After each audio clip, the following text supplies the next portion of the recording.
So, Vivi versus BadBoy with Ornlu. Hans versus Franks to open up the day with on Arabia. Are we just going to go and catch up with the live one? It started like half a minute ago. I think that's the best one to stay synchronized. Oh yeah, especially with not Rex. Just I'm on speed. I'm speeding up until we reach real time. And wait, this has been going on for a while. What? I refreshed like like a couple minutes ago. That's impossible because the draft occurred like 10 minutes ago or so. So they can't be deeper in it than like 2 or 3 minutes. Well, I'm already at 6.5 minutes. Then you should be like good to go. I expected the draft live, so yeah, I did too. I think the reason why we are a little bit later compared to them is because Drobo had to recreate the draft because the draft initially crashed. So, but I actually spectated the live draft, and you know I'm expecting players to take 10 minutes to launch up a game. Like, yeah, that's true. I get used to that, and I'm surprised how fast they are setting up games. There's like little breaks between them. Yeah, I mean, wish we had that at ECL, man. Yeah, like, you know, my standards are players being half an hour late and whatnot, but it seems like Robo is pushing them a lot, so that... which is good. Yeah, I think it's definitely good, especially when the day is like 11 hours of streaming. And also this way, we can actually avoid Dark Age. Well, you know, it's alright to miss a Dark Age here and there, but we will be seeing both players clicking up to Feudal Age on 20 pop. Taking a look at their maps real quick, the BadBoy has a nice back gold. Oh yeah, that was a pause. Okay. Players need to stop pausing, man. It makes Capture Age go all wonky. Yeah, it does. So, as you said, 20 pop scouts from both sides. But before we actually dig very, very deep into that, I just want to ask, who is your favorite in this one? It still has to be Vivi. Although I think it's going to be really interesting because BadBoy is such a great up-and-coming player. But I'm really interested to see how he's going to perform. Vivi's someone who hasn't really been performing too well recently. Ooh, that was really nice for Vivi, just able to get the stable down before the scout blocked it. Yeah, so I feel like Vivi is a tricky person because before Red Bull Volo 3, I would have said he's massively overrated because he's definitely one of the more hyped up players, but he didn't really justify that with good tournament performances recently. Like his KOTD performance, which was full Arabia, and you would think that full Arabia suits Vivi, was an absolute disaster, for example. Yeah, it wasn't great. Yeah, but... Wait, how well did he do in Red Bull 03? I don't remember exactly, but luckily we have Liquipedia working for us. So, Vivi Red Bull Volo 3... I remember that he played some good games. He was 9-12, so he lost group stage but went 1-2. So he beat Max and then lost to Mysterio 2-0. Well, that can happen to the best of us. So yeah, I feel like that was alright. I've seen Vivi's Red Bull performance and I was more or less satisfied with it. So even if he lost the games, his actual gameplay was showing signs of quality instead of what we have seen in KOTD 3, which was an utter disaster. That vs Vivi series is probably the worst I've ever seen. That was just bad. That was not great. Yeah, that kind of felt like two 1600s playing, honestly. I don't want to remember that series, and you freaking made me remember it. Oh man. Anyway, Vivi is getting himself nice and comfy cozy, even as Hun's making sure he is nice and walled off. Makes sense, especially against scouts. You don't want to be caught in a situation where... Oh, that gate. Oh, yeah. And, you know, versus Franks, you don't want to be taking those fights straight up because you have 9 less HP. And even so, Vivi needs to be a little bit careful here, but he's not really investing into many scouts. Yeah, I feel like he's realizing that, okay, my opponent is fully walled, and my scouts are also weaker than the opponent's scouts, so there is no real point of trying to match the scout numbers. Might as well just go for like 2 spearmen to defend. But, well, BadBoy's gonna try bashing his way through here, and BadBoy's farming eco is just as good as Vivi's. Oh yeah, certainly. And like, he's not even going for spearmen. He's just walling. It's like he's been playing some games with Hornlu, man. Who needs anything when all you have are walls? Yeah, I feel like BadBoy actually gets lucky with this because his berries were awful. So the fact that Vivi is not punishing that is actually very, very helpful for him. Now there is spearmen and scouts coming in, which I'm starting to not understand because these are actually starting to be too late because the berries are almost gone. And we're actually getting closer to Castle Age now. Yeah. I'm just wondering why Vivi has, like, no food in the bank. He hasn't really invested into, like, anything. He has 4 scouts on the field. And a couple of spearmen. Okay, he's actually made some more stuff. Seems a little bit strange. I feel like BadBoy's approach is a lot cleaner. Yeah, especially, look at it. I don't like that farm, though, from BadBoy. Like, that kind of feels like a suicidal farm. Oh yeah, those farms next to the mills, like, those villagers have, like, the life expectancy of a dayfly. And boom. That's one. Case in point. Yeah, exactly. And I just said that Vivi wasn't punishing that mill. I feel like BadBoy might have grown overconfident there. Okay, sure, go for the gate, but you're still, actually not wanting to go and kill the villager. Yeah, like, that's the danger that you're taking when you're walling with the TC. That you have to have extremely good reflexes at just being able to jump into the TC, because if you mess it up, then your opponent will just run past the TC. Honestly, I like it where you just wall, even if you wall, like, to the TC, you still wall in front of the TC eventually, just to make sure that you can't have any slip-ups. Yeah, exactly, especially with That's scouts. another one. Yeah, man, that's just sloppy from BadBoy. Like, especially against scouts, you wanna potentially be fully walled because they can run past TCs much faster. Against archers, this would be slightly better, but I just don't understand why BadBoy is walling at the front of his base. And it's not like he's not getting pushed whatsoever. He already lost 2 villagers there. So you really gotta ask the question if he needs to take that risk or so. Yeah, well, he's gonna be faster up to Castle Age, but only by a hair. And that feels kind of bad because, like, a couple minutes ago, it was like 500 food in the bank for BadBoy versus, like, 20 for Vivi. But now they're having very similar Castle Age times. And now, I guess, speaking to the matchup a little bit, we could be looking at Hun Cav Archers versus Frank Cavalry. And I feel like Franks, in general, struggle against civs that have really good Cav Archers. Yeah, exactly. The worst out is definitely on the side of the Huns here, which is, by the way, a somewhat unconventional pick on Arabia nowadays. Like, it used to be the king of Arabia, but now that title has been taken away from him, I believe. So, I assume that, like, there's one archer on the field, but this will still be Cav Archers. Could we see a good old-fashioned triple range CA play here? With the amount of villagers he's throwing on gold, I think that is very, very likely. And the fact that he's just not making a bunch of archers right now, I mean, there's no real reason to. I feel like you don't... At this stage, you could make like 5-6 archers by the time you get up. And you probably don't want to invest into crossbowmen for just 5-6 archers. But I have a more interesting point. We have talked about Huns on this map. I feel like Huns are just so good on cross that I'm surprised we are not actually seeing that being saved up for cross. Well, there are several good civs for cross. That's a little bit of a fail for Vivi. Now he's going to let the scout and spearmen into his base. It could be one that villager because there's the hill for the scout. Oh, Vivi. Is this going to be another series like the KOTD one where both players will try to lose as best as possible? That's a little bit painful. And we even have +1 defense in here for BadBoy, and he's Frank, so he has the extra HP, so he's much better able to combat these vills, and he has very good micro here on top of it.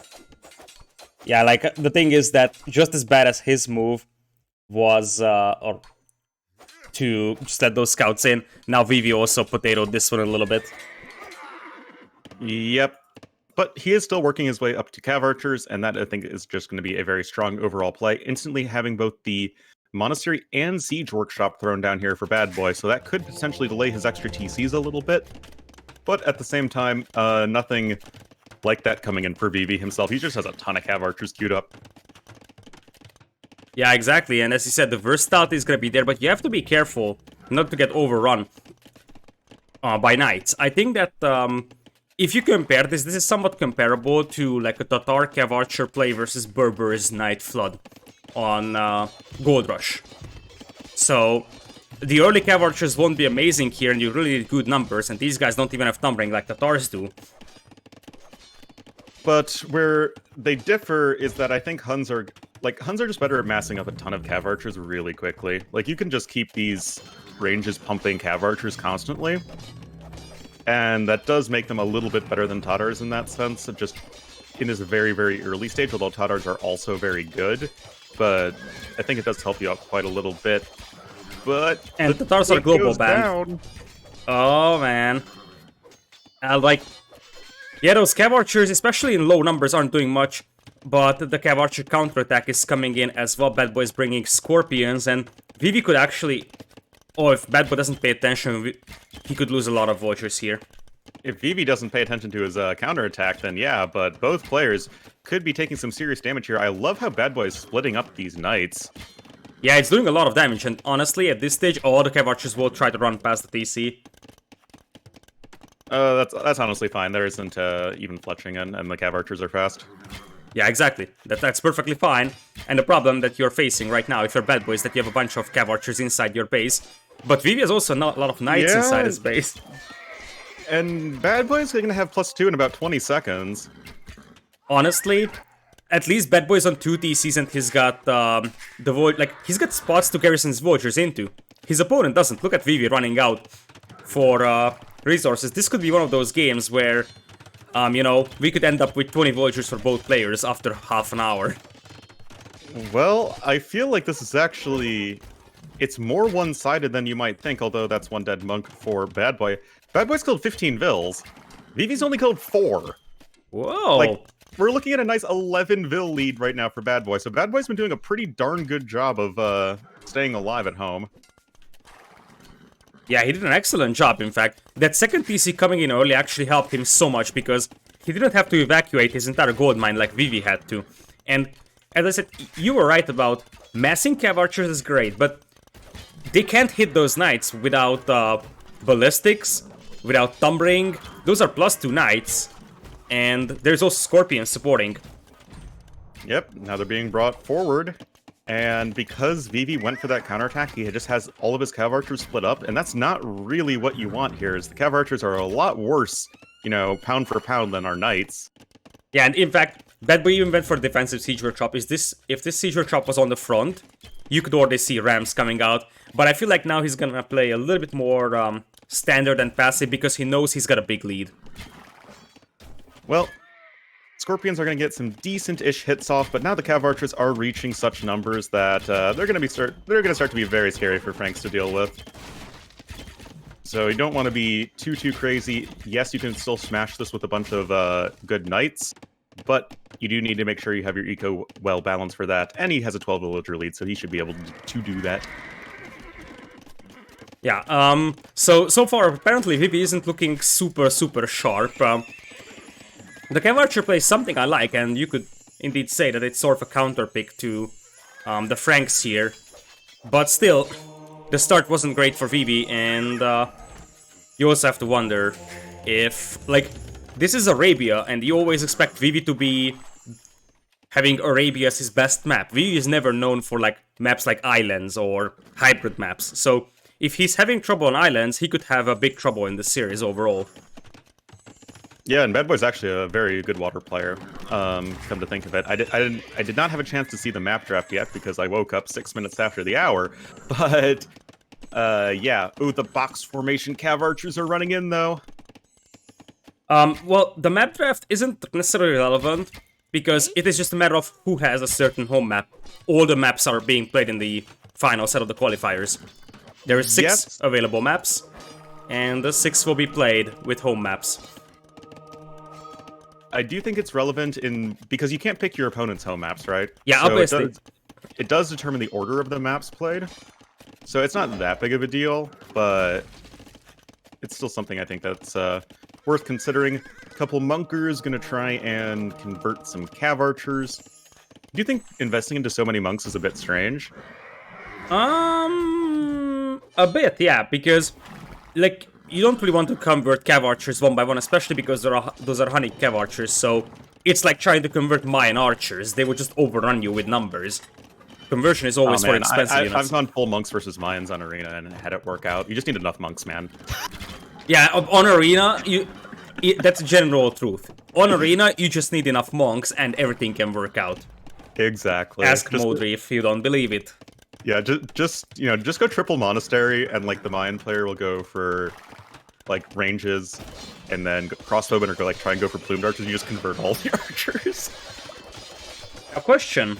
I don't think that Vivi has husbandry on those Cav Archers right now, and he's about to lose his stable. He does have bloodlines, but yes, I didn't see husbandry research, and I actually really like all of these scorpions that are being added. Yeah. The mangonels, they can be doing friendly fire as you're using your melee. Oh, the Cav Archers will intercept the villagers, though. That could have been disastrous for BadBoy, and that's a lot of Cav Archers that could run past the DC. Well, not choosing to do so just quite yet. Notably, BadBoy actually was able to snag 3 relics. That's very nice for him. Yeah, he's actually playing pretty sharp, but now the Cav Archers are breaking into his base, and he might be forced to retreat here completely. Yeah, this is definitely going to be a little bit annoying. Ballistics is not in quite yet, but it should be in fairly soon. And oh no, all of those villagers on the wood line. Oh, that's a disaster. He's bringing back some of the knights, he's not bringing back everything though, and that means that he's also pushing Vivi's eco here, and there is very little to defend for Vivi. This is a really interesting decision here. Going for just pulling back some of the knights, but still, leaving all of your siege and monks forward. I think it takes too much time to bring the siege back at this time, and you're probably better off just making your siege back at home. And if BadBoy catches up with that Scorpion, I think he could land some nice shots on those Cav Archers. Indeed. Oh, that's going to be some pass-through damage right there, I think. Well... yeah, I think it's going to be enough to clean it up. These are +2 knights. And if you look at Vivi's base, his eco has been idle for quite a while. It seems like the Cav Archers sniped some Scorpions, so it wasn't perfect. But I feel like BadBoy is still very much in this, given the unit lineups. Like, you would be expecting the Huns to dominate Castle Age here with the Cav Archers, but they don't, and BadBoy's already on 4 relics now. Yeah, that's pretty sick. His push has kind of stalled, and Vivi has managed to catch up economically at this point. But, he has, like, no army. He's at 9 Cav Archers versus 8 Knights and 7 Scorpions. Yeah, and honestly, we have to add that BadBoy probably, in a way, plays somewhat similarly to Huang, so he's very, very aggro with these Castle Age, Scorpion, Mangonel, Ram pushes. In fact, I think the two players play a lot against each other because of the same time zones. Yeah, except BadBoy can do more than exactly one thing, so it makes him an infinitely better player. Yeah, absolutely. So, pretty TCs for both players, but the Cav Archer numbers, as I said, weren't impressing for the Fat Dragon here. It's 14 only, and now there's Mangonels that are directly threatening the gold mine. Even though Scorpions are kind of scary, honestly. They're all stacked up on top of each other. Yeah, and also there's a bunch of Scorpions back at home for BadBoy, so even though there's a Cav Archer counterattack, it's 4 Scorpions and a couple of Knights. And soon, I think we'll have a forward castle from BadBoy at this pace. Indeed. And there's also converted villagers on the front. BadBoy converted to... Vivi's at 63 villagers now, and he's got 17 on gold, so that's still reliable. And he snipes the Mangonel and the Scorpion, that was beautiful. That was very nicely done, and the Cav Archers are going to work their way into the base of BadBoy. Going to catch a couple of villagers on this wood line of the damned, as apparently nobody survives here. But yeah, but there are the Scorpions, and once again, Vivi could be in the problem of, like, he's trying to break out here, but BadBoy's army just is flat out stronger. And there's still a 7 villagers lead for BadBoy, and it could be even more if he actually stonewalled his base or just added houses behind that wall. Oh, you don't have to sell me on just full stonewalling your base on Arabia. I always approve of it, especially if you're against such a mobile opponent like Huns. Like, I know you're Franks and you're pretty mobile, but the Scorpions are a very important part of your army here. And they are not. And those monks are kind of dead right now, so that's a very nice snipe there for Vivi, but he has to be careful. 21 Cav Archers, 13 Knights. Oh, the ground attack.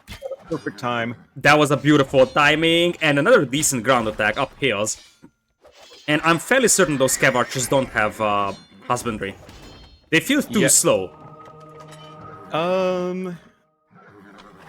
Yeah, I think so. And that's hard to tell. That's an extremely important upgrade if that is missing.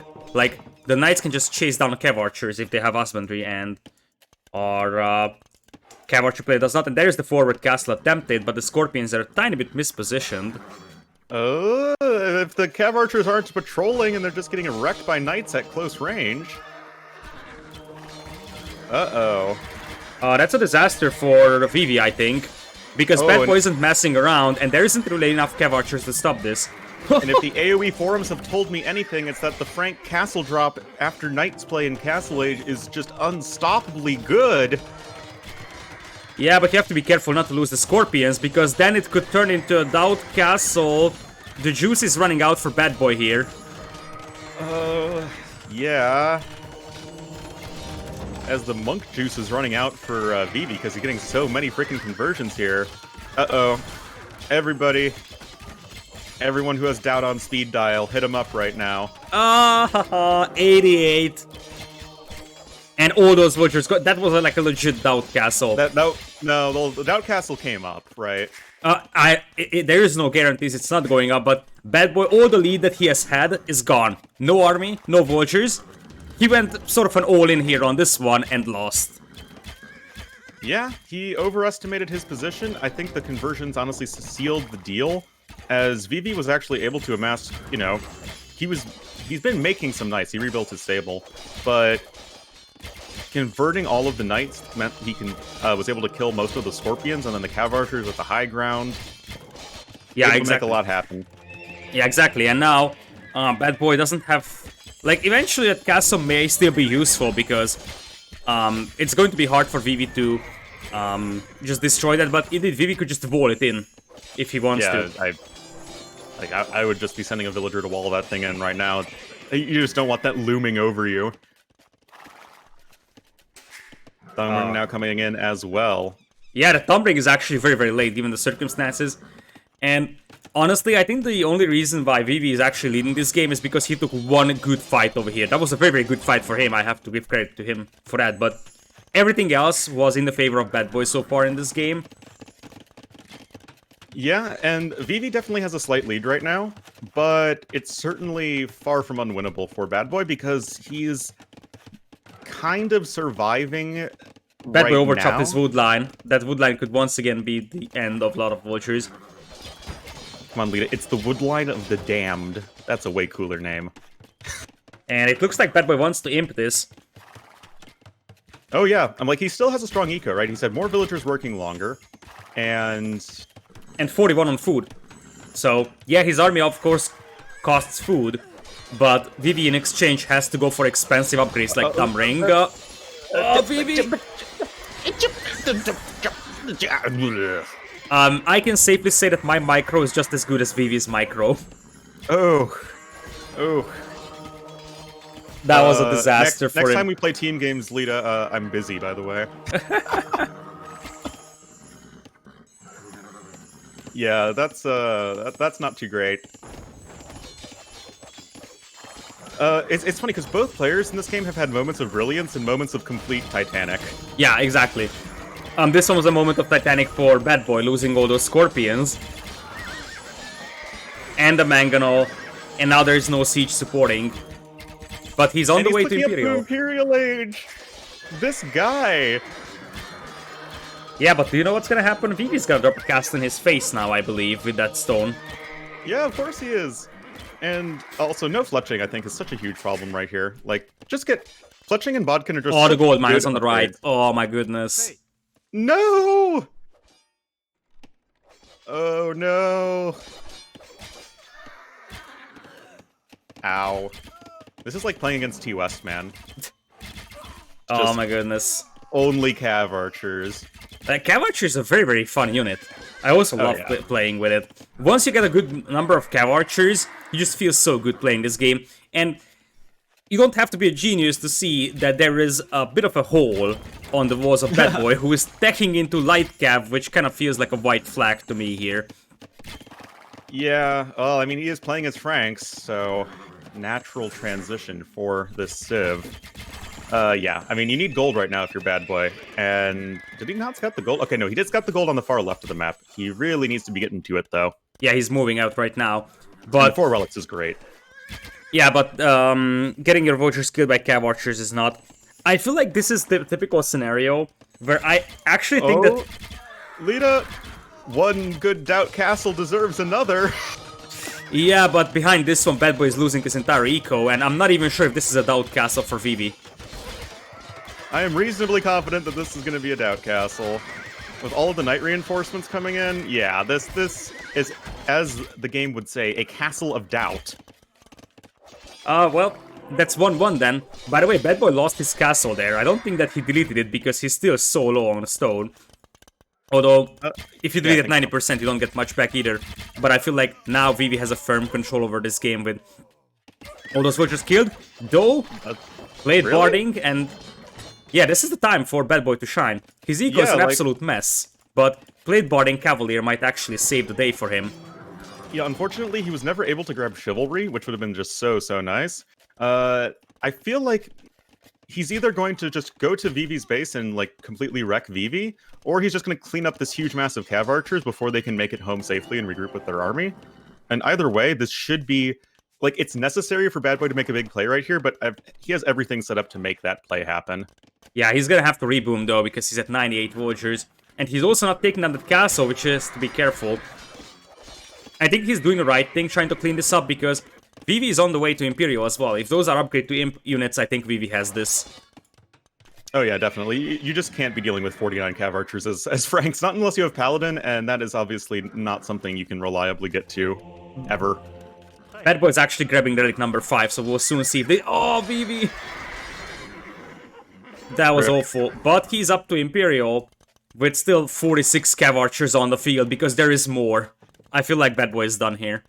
Like, when Bracer comes in, I feel like we're looking at 27 army against 49. That's a lot of cav archers. BadBoy needs Paladin. Like, literally, there is no other way you can deal with this other than Paladin. Like, Frank skirms are just a joke at this point. Oh, but the imp upgrades are only Bracer right now. Yeah, and they're not microing. So this is a good enough fight for BadBoy. And he can flood cavalry. That's a very good fight. Oh my goodness! Yeah.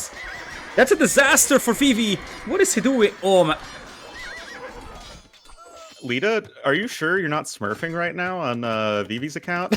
Yeah, on my second monitor, I'm actually playing with Vivi's account, now that you're asking. Okay. I unplugged my keyboard and don't have my mouse plugged in, that's why I'm so bad. Oh yeah, that happens, I mean... This, honestly, like, this is such a swingy game. It's just going in from one direction to the other. Yeah, like, I kind of feel like it's a who wants to lose more contest once again. I'm honestly starting to feel some deja vu with that Taro versus Vivi series, where it was like, who makes less mistakes? Not about who plays good, it's about who plays less bad. And there's Pikeman coming from Vivi, but guess what? Franks can just go throwing X-Men against that if there's no cav archers supporting. Yeah, but there's only one castle. Yeah, you're surrounding all the cav archers and just killing them with Cavalier. Oh, man. Oh, man, That and now it's 45 vills on gold, 59 on food, and has 5 relics. Like, he can keep the Cavalier production going for quite some time. And to completely balance things out, he also kept 3 villagers on wood, just for a good measure. Vivi's gonna get a castle up on the right side, though, unless BadBoy denies it. BadBoy definitely has the tools to deny it. Does he see it? Yes, he does. Yes, he does. You just need to bring in like 5 cavalry, and that is a doubt castle once again. It's only being built with 4 villagers, so it's plenty of time to spot it. Oh, only CL can get away with stuff like that. Oh man, rip And CL. now, Cavalier streaming in on the left in small quantities to Vivi's eco, something that he's gonna have to deal with as well. Cav archers once again will raid BadBoy's gold eco though. Still no heavy CA. Oh man, this game is so back and forth, and I feel like if it wasn't Hans versus Franks, we would have lost by now. It's only the Cav Archers keeping him alive, and it's a bad sign for him because, as I said, Arabia is definitely a map that he needs to win, but the castle goes up on the right, denying the gold. You know, at the very least, this has been a very entertaining game of Age of Empires, so I certainly can't complain. But we have the Halb switch coming in. I like it a lot more than just trying to switch into Hussars right away. Like, yeah, you're going to want to spam Hussars all day, every day, late game as Huns, but you need to just not die to a bunch of heavy cavalry from Franks and murder holes! Oh, man. I love watching these, like, the Chinese and Vietnamese players, man. I feel like they play just a different game of Age of Empires. Yeah, and honestly, BadBoy might not expect murder holes, so he has to be careful. And it looks like BadBoy is now going to start starving for gold, and Frank Lightcav isn't necessarily something that amazes me. So that's going to be a tough one. We'll see if we see throwing axemen. Trebs are coming out only for BadBoy. Indeed, and, well, he doesn't really have much of a wood eco before. Blast Furnace is now on the way. That's certainly an upgrade he has been looking for quite a while. Yeah, look at the farms running out. Score lead right now. Yeah, he's way far ahead in pop. Look at the eco of BadBoy though. Like, now Cav Archers will be running in, but it's also about BadBoy having 5 on wood. He won't be able to replace farms soon, though it looks like it's gonna be a kamikaze strike with all those Cavalier straight into the eco. As you're going to see the majestic Frankish elite skirms. Honestly, if I were BadBoy, I would just say for Paladin. Like, Elite Skirmisher, it feels like a losing play. If I was BadBoy, I would send the villagers to wood. I don't think that he can afford Paladin any longer. Like, he's going to be out of gold in a moment. He's got 7 on gold. He has 5 relics, he can afford Paladin.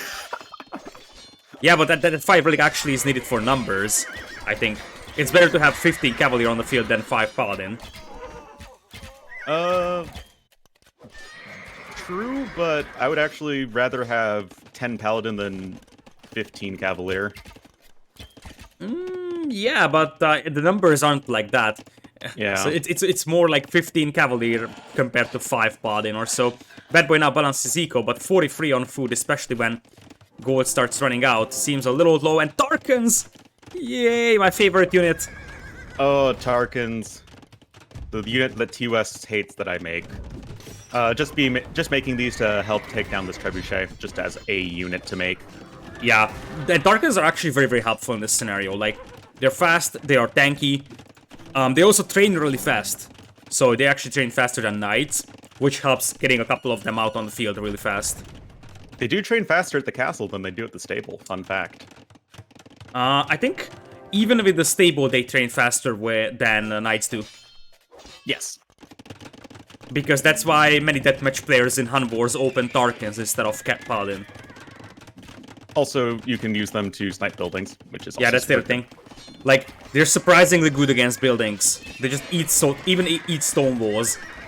And now it is the design of the unit. I remember that back when I was a kid, I didn't have AOC first, I just played AOK, so I didn't have the new civs. And then, when I finally got a copy of AOC, I was like, oh, I love this civ, and I only played Tarkans for, I don't know, like 1 year as a kid. Surprise, surprise, I liked Spanish and Koreans, and Turks and Teutons. I like Teutons as well. As a kid, what I was doing, I was playing Islands against the easiest opponent. And I was landing with Teutonic Knights, and I felt so good killing their men-at-arms in Field Age with my fully upgraded elite Teutonic Knights. Feels good, man. What doesn't quite feel so good is if you're either player at this moment, honestly. Because Vivi's out of gold too, right? He's getting heavy Cav Archer, but he's only down to 20. So those numbers are far from amazing. And he doesn't have any relics, so gold income is not going to work well for him. And yeah, Frank's elite skirms are not great, but technically they don't cost you gold, which is an advantage over the opponent. But I feel like the villager count is still so close. Vivi is trapping now the monastery, but BadBoy is repairing it. Oh yeah, this is obviously so critical for BadBoy to keep alive. He needs to honestly focus that thing. Yeah, he needs to. But there's Cav Archers running at the back of Zico, and oh, that's a lot of Cav Archers thrown away to the TC fire. Oh yeah, I mean, I know you're Huns, but that's still not something you can lightly afford. I think the Treb should still go down. Yeah, it's slowly going down, and the monastery is being repaired. This kind of feels like Arena now, when, you know, trying to starve your opponent out of gold by going for the fast monastery snipe. The wood price is still actually pretty good.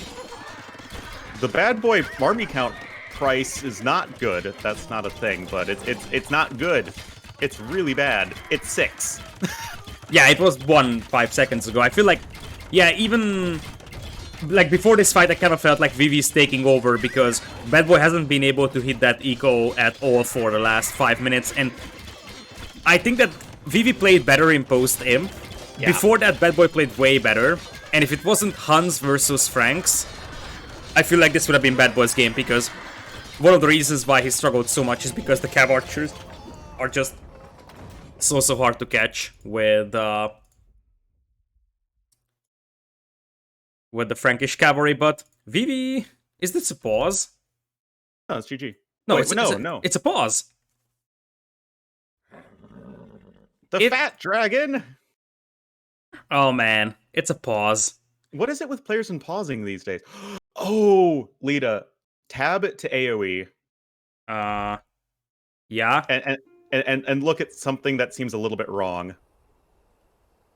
What? Look in the upper right-hand corner of the map. Oh, the standard victory! I told you that many players forget the standard victory. And that's why he's trying to trap it down. I guess they have to pause and ask Robo what's up with this. Yeah. Because, now this is a very problematic thing. Because, according to the rules, if you set up the game wrong, then you have to replay it. Right? Yeah. Usually in this situation, what you do is, ungarrison, like, Fair Play says that because the rules are Conquest, you ungarrison one relic and then re-garrison it. And that means that the countdown resets. Or you could go for atheism, by the way, if you are Hans. But I was actually thinking about the idea of how it would be to have a standard victory tournament, where you could make a wonder, or you could make or try to grab the relics. They probably have to ask Robo and the admins on what is this. Game continued. Also, there was a pause bug. So. Oh, well, I actually did not get the pause bug. Oh, you didn't? I've never been watching the game. BadBoy's just, like, turbo dead. Yeah, he's dead. So.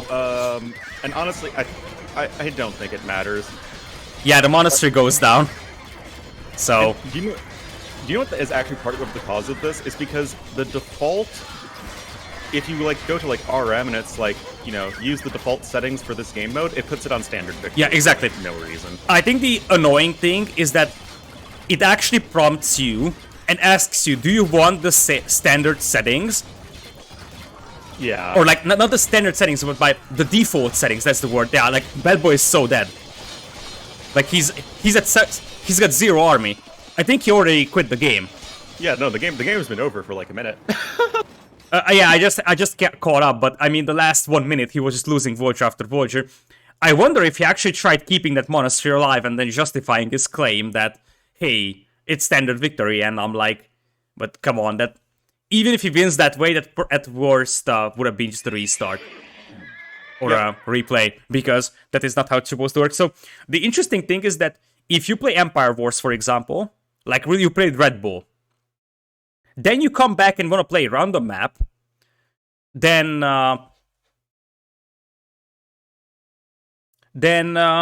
it's gonna prompt you that, do you want the default settings? And if you accidentally click yes, it's going to screw over all the settings that you had so far. So you have to be careful about this. Yeah. But honestly, that was a fun game number 1. It was a mess, but with Vivi and BadBoy, well, I don't think that's too surprising. Yeah, absolutely not. And I feel like what I'm really looking at is that it wasn't very convincing from Vivi. I mean, especially if that Doubt Castle doesn't happen, this might have been a completely different game. And BadBoy was very, very close to getting that up. So if he pulled 5 more Voyagers, for example, or had 2 or 3 more Knights, then that would have been a castle that goes up. And we talked about that if you want to give one map to Vivi, then that's gonna be the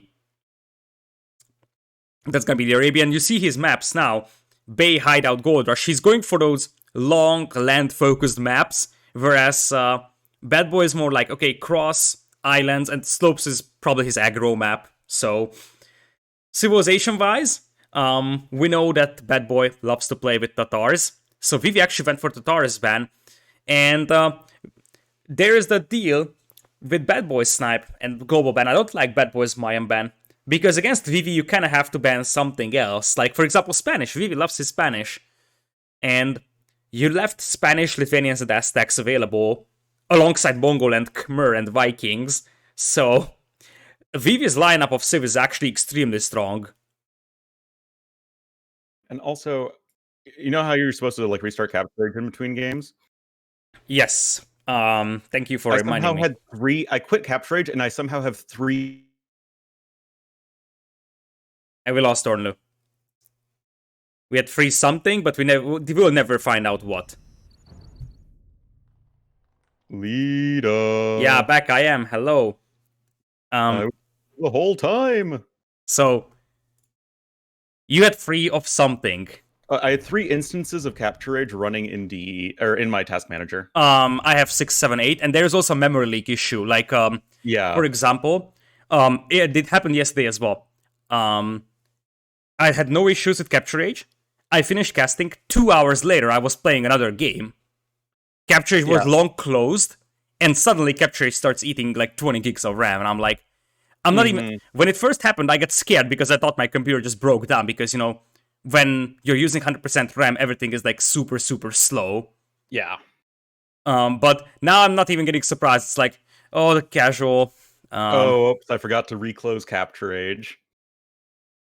Yeah, it's the nuke all processes approach.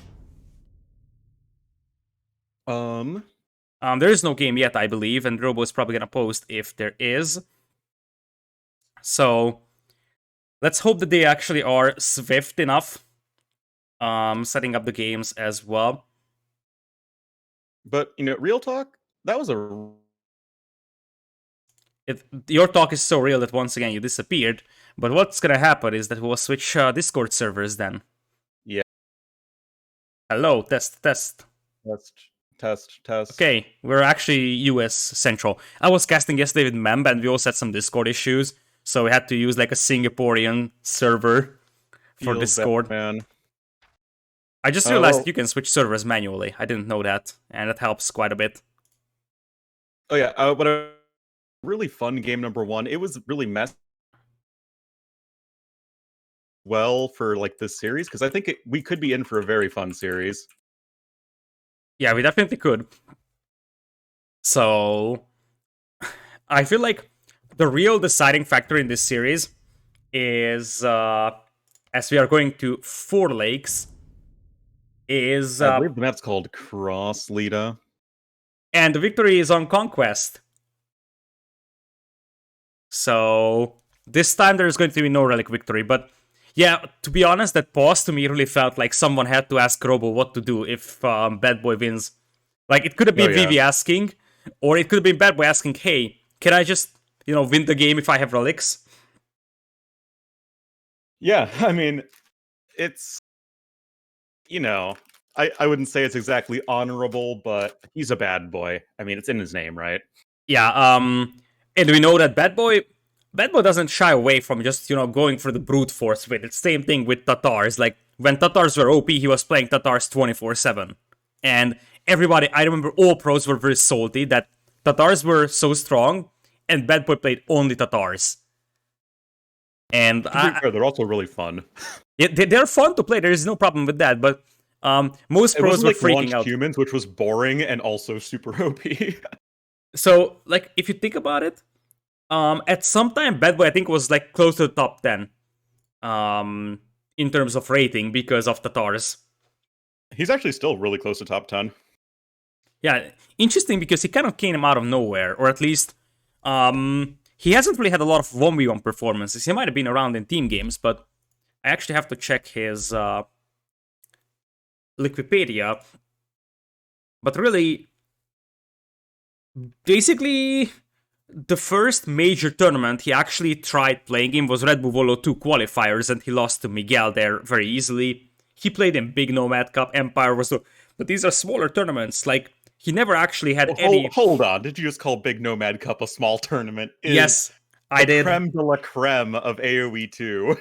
I did, and I just called Empire Wars Duo, which is mine as well, small. Oh, yeah. So that's 1-1. But yeah, if you just look at it, really the biggest tournament he performed in was 2v2 World Cup, and they lost to the other Vietnamese team 3-0, so they were round of 16 there. But 1v1 tournament-wise, it is... It's not really something that he played a lot in. So never qualified for Red Bull Vololo, never even was part of any like bigger 1v1 events. He's a newer player onto the scene. Insofar as like he's someone who like recently elevated his skill a lot. And yeah, that's he trained a lot with ACCM, and I think it really shows. I'd say they have pretty similar play styles. And I'm definitely interested to see if he can make this comeback here in game number 2. He's going to be Persians here to the east of the map, and to the southwest in the red, as the Japanese will be the Fat Dragon. Lita. Yeah, I am here. I was just letting you introduce the players, you know. Oh, okay.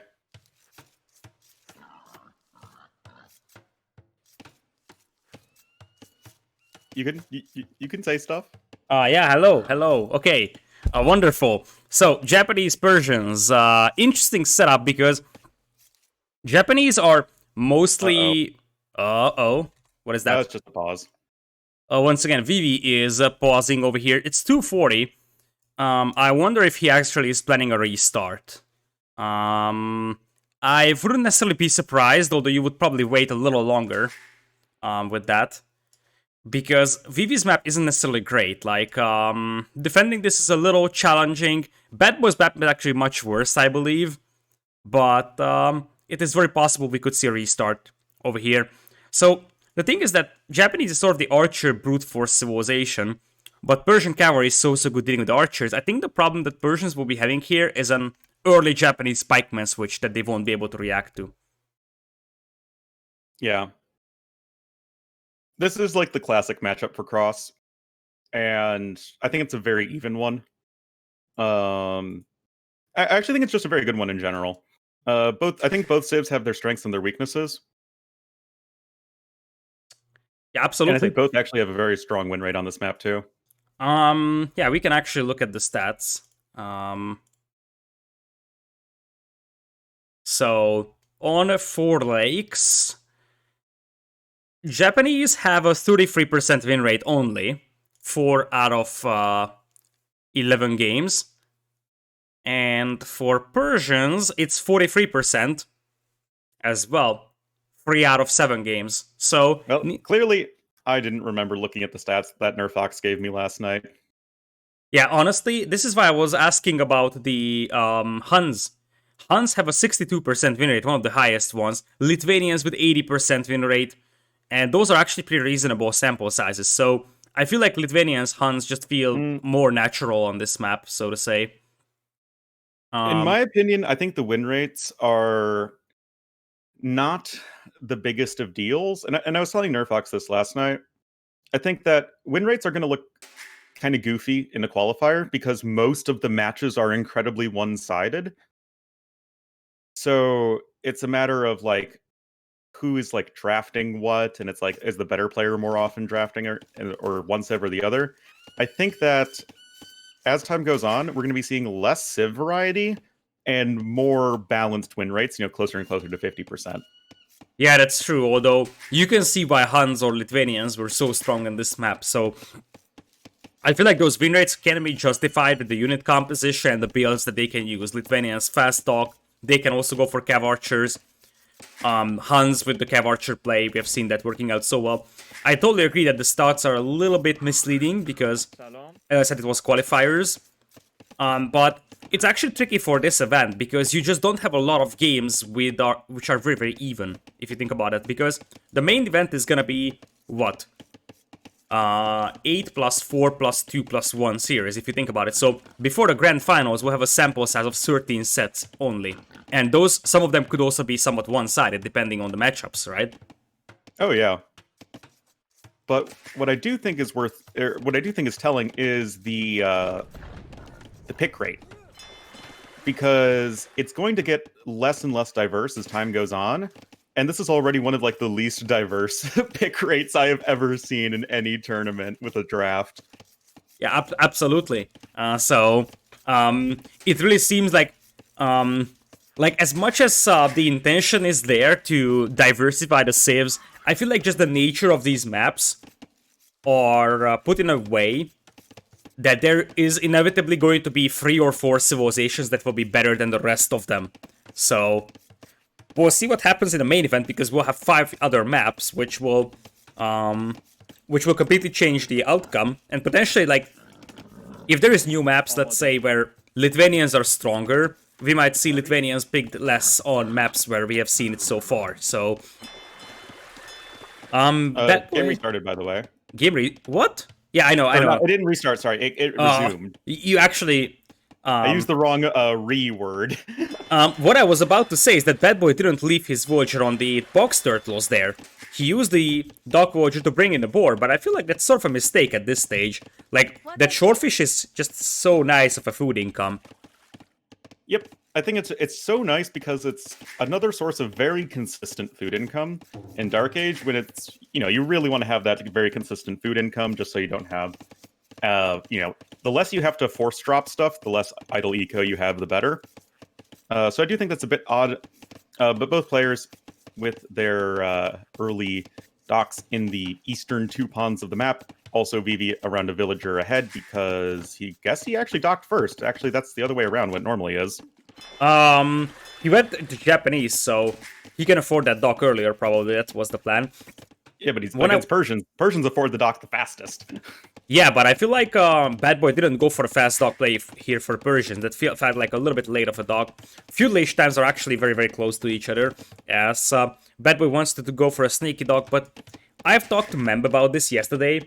I feel like on this map, if your only game plan is that, hey, I'm going to sneak a dock upon your lake, that's not a good enough game plan. Especially because BadBoy is slowly evolving himself. He's got a goal at the back, but he's not fully evolved, and Japanese can go for man-at-arms openings, as Vivi places one of the worst lumber or mining camps I've seen in competitive Age of Empires. Where would you put it? Definitely not there. Like, where that lady's standing 1 tile up from that, so you don't actually access all of it. Later on, you will place second mining camp on the other side. It's on the hill, but I feel like you are actually going to cause a lot of Voyager bumping, as you see with these Voyagers here. That's the problem that I don't like. So, these 2 guys on the bottom will actually bump into each other a lot. I mean, it's not awful, but it's actually blocking a tile of gap. Like, you want to leave a gap between... I think that's just a really annoying generation of gold. Yeah, it's on a hill. It's actually pretty annoying, but I feel like it could have been around where the lady is standing instead. That would have been, I think, slightly more efficient. Not really a big deal, but still.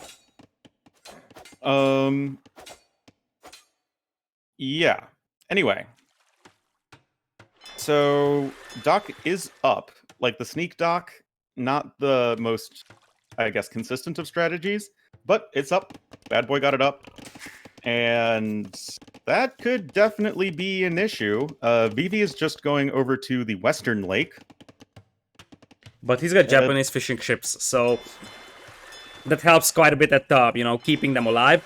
And Vivi actually is preparing for a potential docking on his spawn. He's going for a galley, but that's too late at this stage. So he's not going to be able to deny the dock by any means. And one thing that's surprising for me in Vivi's play is that he didn't open man-at-arms. Japanese often go for man-at-arms openings, and Vivi instead is just going for triple pawns immediately. Well, Japanese eco is pretty sick with fishing ships. Oh, second dock is denied, at least for a second. Yeah, I think it's going up. Because Oh, the it's fire going galley up, will right. force away the galley. And I feel like Vivi is about to lose one of his pawns over here. And I actually like the way that BadBoy is voling. I think this is a very underappreciated thing here on this map. Voling in a way, whenever possible, to secure at least one of your lakes. There is also a hole on Vivi's walls on the left. I just saw the scout of BadBoy Oh, sneaking yep. through there. So that's something that BadBoy could use, and BadBoy knows about that hole. Nevertheless, even if BadBoy takes out all of these fishing ships, his opponent still has 2 pawns. Yeah, that's totally true, but Vivi lost his scout as well, so he's gonna have limited vision. But you are absolutely right. Even if you kill these fishing ships, your opponent is gonna have 2 other pawns. I feel like it's more about rebuilding that. Nice demo hit. Damaged both fishing ships and the fire galley. Yeah, exactly. Like, I feel like it's more about rebuilding that fishing eco. So on the other pawns, you're just starting to add fishing ships. So it's going to take some time until that starts kicking in. Whereas over here, you are actually counting on the food quite heavily because otherwise you would be in trouble. I love that Vivi pushed in his deer, or at least 2 of them, and that saves a lot of piggies for feudal age. So he can just send the villagers to the pigs really fast here. That actually is a life-saving thing. And Vivi wants to go for those good old-fashioned Chinese towers on the back of the wood line. Or is he just trying to sneak through? What is he doing? This might be just for sort of vision. No, it's because he wanted to go for a sneak dock onto BadBoy's lake, but he was his walled. Yeah. But I mean, the thing is, there was so much investment already into the lake, the South Lake here for Vivi that he lost 8 units right there. That's 9 now. Yeah, and once the piggies start running out of food, his food income is also going to be way less consistent. And it looks like we're going to see, I guess, knights is the idea for Vivi here. Because scouts wouldn't really make much of a sense here. And What was BadBoy... that? That's stable. Yeah. What's it making? A scout. But why are you making scouts here? BadBoy once again is playing with fire over here. I know he's playing with Vivi, but... keeping that base half open is a little bit dangerous. But he's gonna dock up on the pond on the left as well. Something that Vivi once again doesn't know about. And honestly, if you think about this map for BadBoy, this might be a good map for him. Because it's a hybrid map, something that Vivi doesn't necessarily like. But it could also backfire because it's a ranked map pool map. And Vivi is very, very good on standard maps, especially Arabia. But like the way that Vivi's a grinder, right? He'll play a ton of ladder. Yeah, exactly. So there's a good chance that Vivi also is experienced on 4 lakes, just because he had to play so much. But it's a classic map, right? Like anyone who's been around for a decently long amount of time has played a lot of games on 4 lakes. Yeah, that could be the case as well. But Castle Age for BadBoy first, and he's about to start pushing the left-hand side lake. He has an untouched fishing eco on the right, and that untouched fishing eco is what matters the most here. Because Vivi has a good food eco, but because he lost all his fishing ships, he's going to be later to Castle Age. And what are we going to see here from a Persian player? Crossbows, maybe? Because I feel like knights wouldn't really be a great idea against Japanese to open up with. Honestly, I would just drop 2 TCs and boom. Yeah, you would drop 2 TCs and boom on any map possible, so that is not a matter of question. Yeah, so, what's my opinion really worth in the end? But honestly, I feel like just going for like a defensive siege monastery and just booming it out, you're going to have a good eco over your opponent. Yeah, I feel like you have to TC that gold mine on the front. That's way too exposed, and you have little gold to work with. By the way, the siege workshop and monastery. BadBoy isn't actually killing the repair vulture of Vivi on the southern dock. He's got a galley, but he's not shooting it, and we're going to have knights. And look at Vivi's food eco soon collapsing, to be honest. He's still going to have the north pawn, but that's not the food eco that he initially imagined for himself. And he's invested a ton into fishing. And honestly, he's 10 villager lead for the present. Yeah, that's going to diminish quite a lot once these fishing ships start going down. But I'd love to see War Galley upgrade coming in right away here for our blue player. Close enough. Yeah, exactly. And War Galleys, or well, fire ships in this case, just kill those fish ships so fast. But Vivi does the right move, sends the scouts to the left and picks off that vulture. Or at least I assume he's gonna pick it off. You can use the fire guys to try and save this guy. As we might have lost on the once again. Oh, I'm here. Oh, nope. Okay, fine. So the villager does go down, but so will the fishing ships. And I think that War Galley comes in just in time for BadBoy to secure the Sauron Lake as well for himself, before Vivi could actually get back on that. And BadBoy is going to find the pond on the north as well, so he knows exactly that his opponent is on that as well. War Galley for Vivi, but what for now? Galley does make. Vivi forward Siege Workshop, but there's also forward coming from BadBoy here with Knights, Monks, and Siege. Yeah, just with the one villager here in the south. That. Yeah, it looks like it's time to switch Discord servers. Okay, attempt number 3. Feels bad, man. It really feels bad, man. We're trying to find a good Discord server. By the way, you can use your fire ships to get through those walls. You don't need the knights necessarily. Yep. Mangonel even gonna help clean up that fire ship right there. Oh, it looks like Discord is back. So Singaporean servers saved the day once again. Now, BadBoy wants that TC up, but last time I checked, you don't really have the chance to get that up with knights and the siege workshop right next to it. And that means that BadBoy's gonna be starving for gold a little bit here. Yeah, that's definitely not ideal. Does he have no gold in? Oh no, he has the gold in the back, but that's gonna run out very short. Yeah, he's gonna go for the other gold, and I think Vivi knows about that gold. So, Vivi could go and deny that one as well. Oh, BadBoy not paying attention. Could be losing a monk right here. Oh, just barely. Wait. How does that monk survive with 1 HP? What? Hold on. Knight. No upgrades. Deals. Yeah, that's awkward. How is this even a thing that could ever happen? Yeah, that's so weird indeed. That the monk has 1 HP and, like, it should be 3 hits from the knights, and that is 30 HP gone. 10 HP or 0 HP. You know, depending on whether the knight gets the last kill or not, or last hit to kill or not. That's so weird. Maybe one thing that we have missed, maybe there was a second monk and that did some healing, and in reality it was like 4 hits. Oh, BadBoy trying to get the dock up on the north, but those villagers will be intercepted at the same time. He sent 2 just to make sure loses both. Rip Reno, indeed.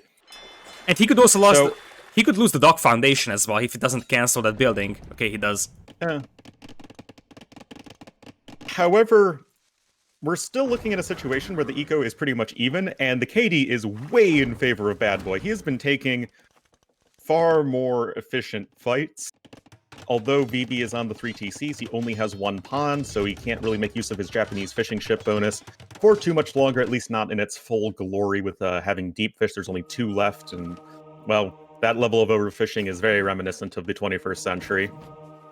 Feels bad. Now Vivi is the one that is going to lose Monk? Nope. War Galley. Head-on fight against the Monk, and that, I think, is gonna be a War Galley converted, though. The TC does go up for BadBoy, though, and that's what matters, I think, for him right now. And there's the War Galley dead. It is? Well, it's not dead, but it's converted. For BadBoy, it's dead. I had me worried I was behind. No. It looks like BadBoy wants to beat up that dock on the north, and Vivi's preparing a demo there, so he might actually try sinking those knights.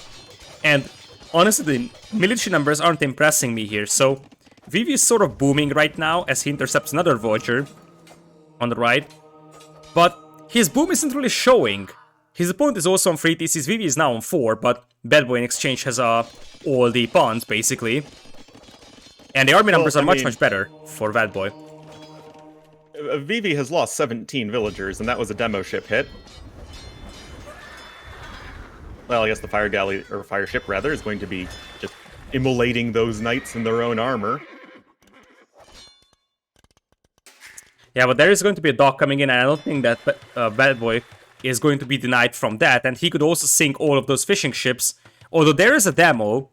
So if Vivi spots that dock, does Vivi see... Oh, Vivi sees it. And here comes the demo. Rip villagers, but the dog goes up. Oh no. They will survive. This is actually really good right now for BadBoy. Like, his opponent is on 40C booming, but... Oh, the demo ship, it runs into the dock. That's not very good. Yeah, that's not very good. I feel like Vivi might have just patrolled it in, or so. Fervor coming in, so it looks like Vivi wants to play with a lot of monks. But if you just look at the overall ecos, that's completely even, to be honest. And I feel like in terms of long-term positioning, I'm starting to like BadBoy's position a little bit more. And the tricky thing... he's working towards a very good army composition with these, with these Persian cavalry units. Although we do have a bunch of spearmen and a bunch of monks, and those are sorts of things that Japanese like making. Yeah, it looks like we're gonna have a castle. Persians are and trash bows. Yeah, Persians could have trash bows. It's a time factor though. Like, that's the thing that Persians have to be careful about. The early Japanese pikeman switch, and the monk doesn't go down to the scout here. It looks like BadBoy is gonna go for defensive siege workshop against the monks and the siege, and he wants to work towards a castle here to protect that gold mine. Oh yeah, he needs a castle post-haste, but Vivi, he already has the stone necessary for a castle, so a forward castle drop, and indeed forward villagers coming in, redemption coming in for the monks as well. This could be a very uncomfortable situation here for BadBoy if he's not exceptionally careful, but a 1-for-0 mangonel trade is exactly what you want. On the northern pond, it looks like BadBoy is now unpopping his ships, and he's going to win water, but I feel like the focus is shifting more and more towards land, and once again a bad fight could lose a lot for BadBoy, and it feels like a very, very bad boy fight. Well, the monks are dead. Most of the monks. He's gonna run out with at least 4 Look at that castle spot for Vivi.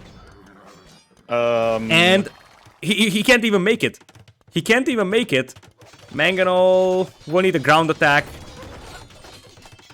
To quote Vivi's civilization, Nani? Yeah, that's a weird one. He's going for it though. Yeah, and there is so many units around, so if you don't manually focus down those villagers with a tower, the castle could go up. And that's completely different. That's exactly what the tower is doing. It's not focusing down villagers, it's focusing down military units because that's how the AI of towers works. And that castle's gonna go up. Yeah, and there were so many low HP villagers. Like, now it's a Mangonel being shot at. And, it's just about to go up, especially that Vivi brings in more. That tower should have focused villagers a lot earlier, and now BadBoy is in trouble because he's off from stone. Oh, BadBoy is so dead, I feel like. BadBoy's at least a little bit closer to Imperial Age, and he's going to be flooding some knights into the base of Vivi. Oh, I didn't notice that, but where's the flood? I see 4 knights. Well, that was a little less impressive than I initially had thought. Monk even going to be coming in as well.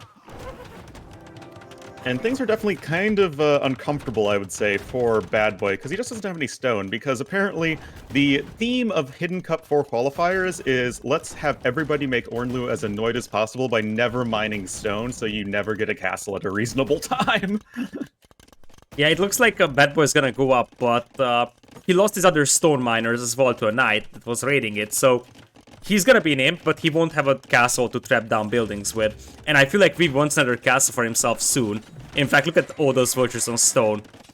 I feel like that second castle is gonna be like right next to that gold mine. Yeah, and why not? I mean, it's great aggression. But Persians gonna be getting up to Imperial Age 15% faster. Nice little boost right there, and Vivi himself is still a little ways off, but without a castle of his own. I mean, yeah, you can go for bombard cannons as Persians, but that's going to be quite some time before you can really get that. Yeah, exactly. There could be a conversion on that Mangonel. And there's Sanctity on that Monk as well. Indeed, there is the conversion. That's why you get Sanctity when you do Redemption. Yeah, never, ever, ever get Redemption without Sanctity. Because then, you know, you'll start converting the Mangonel, and then the Mangonel will just kill the Monk.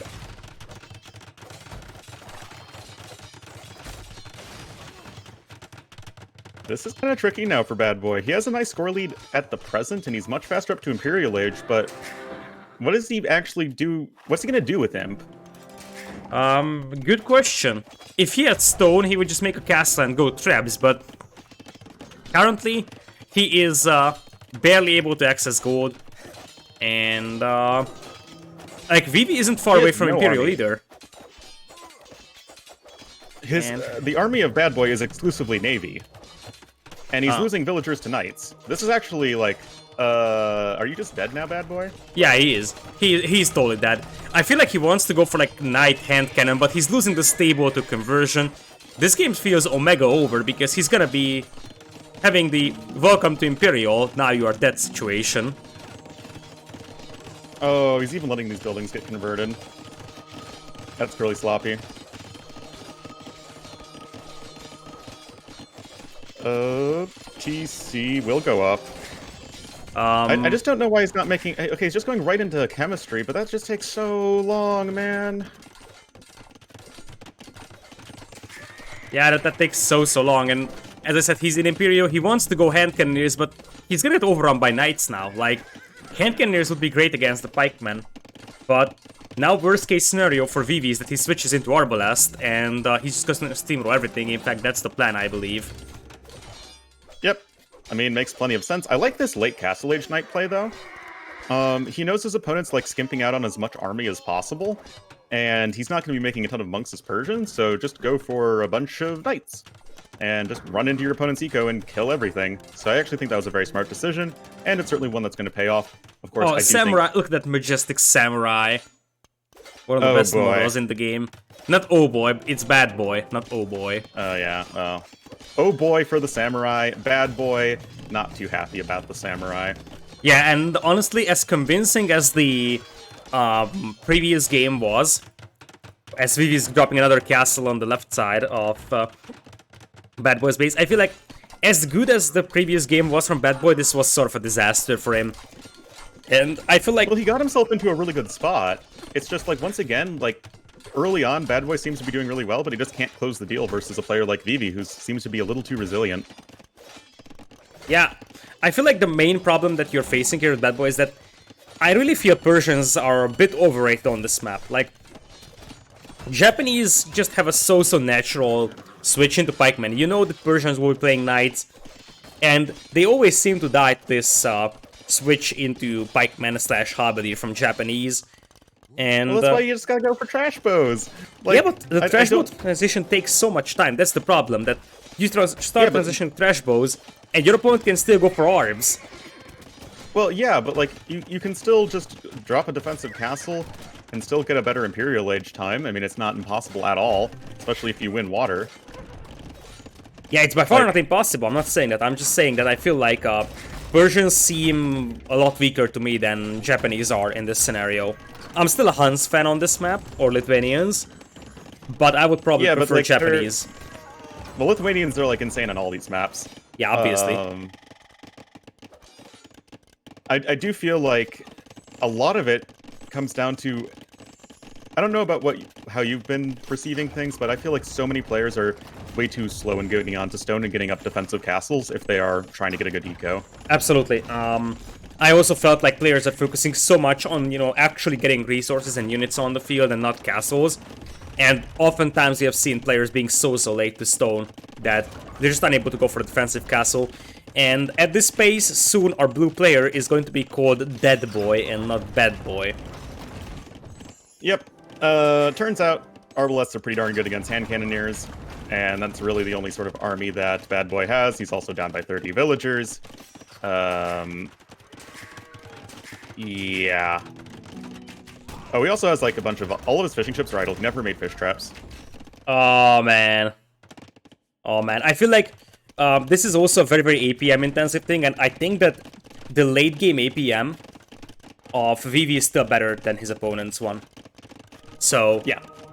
That is something that is tough, and I think I've always been saying this for this map. This is by far the most APM heavy map of many tournaments in 1v1.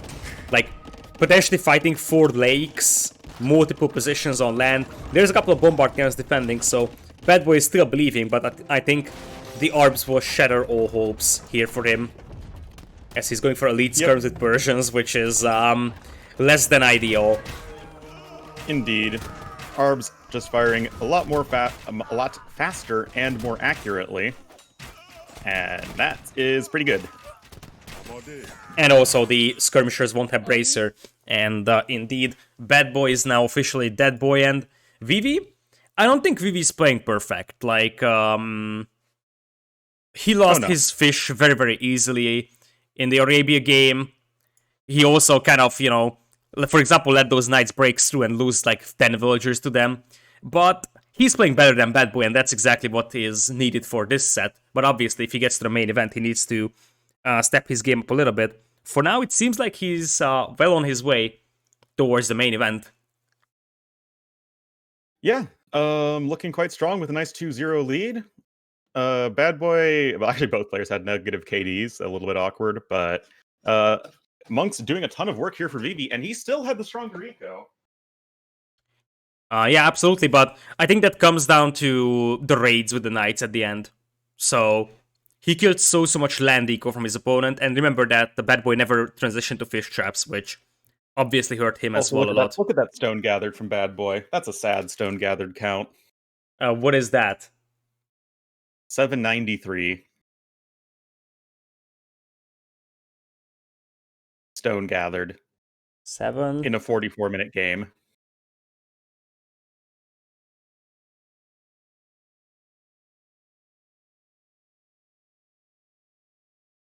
How did Vivi know that he had to place the castle then and there? Was game experience and game sense? He knew he had a better army, and he knew his opponent had a lot of forward resources. So placing the castle at the front of the base at that moment made a lot of sense. And also, like, he placed on the stone because he knew exactly how his opponent's base looked like that. Both stones were on the front, so you can just, deny the stone that way. You can also use the villagers that were constructing the castle to mine stone and drop the second one. That also helps quite a bit. Yep. And it's just a great spot to attack your opponent from. You know your opponent committed a lot to water, so he really didn't have a whole lot going on for him on land at that moment, so Vivi had the perfect opportunity to strike. And which means that we're going to the second home map of Tatar's Boy. I think that now is the time for islands, and probably that's the big nemesis for Vivi. Yeah.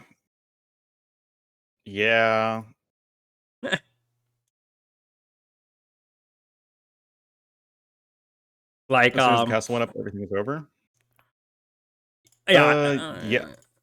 I'm not necessarily. Yeah, kinda. I don't necessarily think so. Like, if BadBoy was able to secure the other stone mine for himself without Vivi raiding it, he would have been able to get a castle up himself and trap it down. The problem was that while that castle went up for Vivi, he also raided with knights and samurai, or not samurai, but knights and pikemen and some other stuff on that other stone. And that way, his opponent wasn't able to capitalize on the early imp with a defensive castle and traps. Oh, yeah. Okay, so no game up for us just yet, but it either has to be slopes or islands, and I feel like if you're BadBoy, you really have to go for islands here, because it seems like land maps are favoring Vivi today. Not a major surprise. We'll see if islands would be a thing, although I am fairly certain that if it's islands, Vivi just going to land. Like, I can't see Vivi just playing water. My question is, when are Spanish going to be busted out? Probably on Hideout? Or Gold Rush. Yeah, maybe even Bay. Like Khmer... No, Bay would be a bad idea. Bay's Mongol. Like, it isn't necessarily guaranteed to be Mongols. Like, you can see Mongols being used on slopes, for example. I think the problem with Indians. I'm not a fan of Indians on Mongols. I feel like or Indians on slopes. I feel like it's very overrated. So I feel like someone in my chat said that yesterday, and it is islands, by the way. I feel like the big deal here is that the stone is on the front with Bay. So if you go for a unique unit civ, then you need a unique unit civ that can go for that in like late game actually. So like 1 TC Conquistadors isn't going to work out because you can't pull off a fast castle-ish play while mining stone. You actually have to have a TC on it and be able to protect it. That's why, like, Mongols are much more reasonable than Spanish are on that map. Because, well, Mongols, you actually play Spanish are Mangudai also late game. slow. Like, Mongols just get up fast on water and just, like, pressure you like crazy. Yeah, that's the other thing. So, Like, they don't mind having a forward stone because they're likely going to be the aggressor anyway. oh, Vikings versus Portuguese, a not so historical matchup in what once again is a spec delayless lobby. Yep. We will have the bad boy in the red as the Portuguese to the north of the map. And They the switch south of the map colors. in the... They oh, yeah, they're switch just colors. constantly doing that. No, they didn't. The last game, they were opposite. Bad Boy was blue and Vivi was red. And game 1, they were with this color combination. I guess then they made the mistake in the previous game, because according to the rules, you can't change your color within a series. That's in the rules. So they probably messed it up. People do it all the time. Yeah, but the rules are specifically set in a way that you... I think there is actually a 5% price pool reduction as well if you mess it up. I'm pretty sure there is. Or it might not be specified, but it's in the rules. I know that for 2 pools there is price pool reduction if you mess up the colors.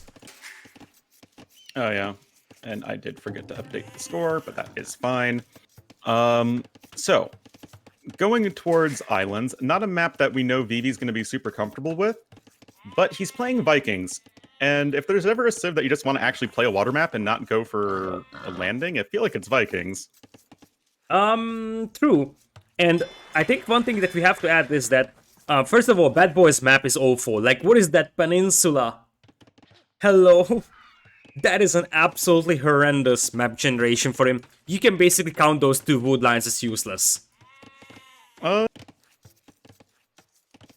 So the thing is, yes, there's a lot of more surface area, I guess, for his island, but he does have that nice little sheltered harbor in the back, and we saw that in one of the earlier series. I forget which one, there have been so many. But, like, you can build, like, a bunch of docks back here and have your fishing ships be relatively safe, and that can actually be very strong as well. Like, you're telling me there was so many series, I casted every single one of them. Yeah, and I've casted, like, 80% of them, and that's still a lot. That's impossible, like... There's no way you casted 80% of the round of 64s. That would be... Oh, no, hell no. I actually meant that I casted every single set so far. That is quite a bit of dedication right there. Yeah, it was. Like... How are you not bored out of your mind with the settings? I actually was bored out of my mind, so at the end... Now it's easier because we have less series, but... At the end of casting round 32s, I was screaming if I had to look at the Dark Age Huns War, or not Huns War, but Franks versus Huns, or something like that on Arabia. Yeah, seriously. I was like, man, I can't watch another 20 pop scouts build here. I'm just going to scream if I have to. Double front docks, by the way, which is not surprising for a Portuguese player, a little more surprising for the Vikings player. Because if you want to land, you drop your dock at the back nowadays, I believe. But if you want to go for galleys, as Vivi is getting housed for a moment here, which delays the 4th fishing ship. If you want to go for galleys, you more like go for side docks. Yeah, that's usually the case, although it's pretty easy for Vivi to just add docks on the side, but that's actually a really unfortunate dock placement in map gen, because there's like this random void of fish, like directly to the left of his island, where he'd really be wanting to build like more docks. Yeah, absolutely. Like, that's kind of sad. Yeah, that's very, very unfortunate, indeed. Bad Boy actually has quite a lot of deep fish close to his dock, but in reality, that's like 3 tiles as well. And that's basically it. I wish we could see the amount of wood that we have on the islands with Capture Age, like we used to be able to, but that's not possible right now. The technology just isn't there. Yeah, like, I'm hoping, like, I'm fairly certain that Capture Age will have some improvements for Hidden Cup, so... Hidden Cup is actually very, very good at, you know, boosting things like this. Because, probably if there is new features, they will be shown during Hidden Cup, and then probably they will be available during/after it. Well, I mean, isn't everyone just using regular Capture Age these days? Yeah, we do, but obviously, there hasn't been a patch for a while, so... if there is new stuff coming in, it's gonna be released specifically for Hidden Cup main event casting. Oh yeah, I guess so. Anyway, Feed Village coming in for both players, gonna be a little bit faster here for BadBoy. And speaking to this matchup, it's kind of a tricky one for Vikings. We've seen it a lot. I mean, Portuguese. Oh man. I mean, I know it's a play style I love, but the sitting on your ass and waiting for the game to end with Fetorias and cannons is it's hard for Vikings to deal with. Yeah, I feel like, especially Vikings, because it's not like they will just beat you to Imperial and go for fast firepower spike. They actually need to mess their war galleys. They need to get their techs in it, and it's much easier to overrun your opponent on water with like fast fires with Italians, for example, than it is to overrun your opponent with, as I said, let's say, just galleys, war galleys. So you can just go for like a faster Imperial and go for Galleon, because it's a very expensive upgrade. It's much more expensive than fast fire, I believe. And you also need Bracer, Chemistry. It's not that much more expensive. It's like 400 wood. No, 400 food. Or something. It's Yeah, like 415, 400, and elite fire fast fire ship. There we go. Is like 280 wood, like 180 gold. Yeah, that is actually much more expensive for the Galleon, to be honest. Well, it costs food, which is a bit unfortunate because you're also trying to get Bracer and Chemistry, like yeah, and like potentially even Dry Dock if possible. especially Shipwright. I think you prioritize Dry Dock nowadays first. Really? Yeah. I would almost always prefer Shipwright. I mean, it's just so good. Like, the Dry Dock extra speed helps so much for the ships. Like, Well, for fire ships especially. depends. Like, if you're actually Galleons and, or like, War Galleys still, and your opponent has a lot of fire ships, you might actually prioritize, the Dry Dock to just keep your ships away from the opponent's fire ships. So we're transitioning to good old-fashioned galley micro, but I like this composition for BadBoy. The two fires are just so good at tanking up the arrow fire.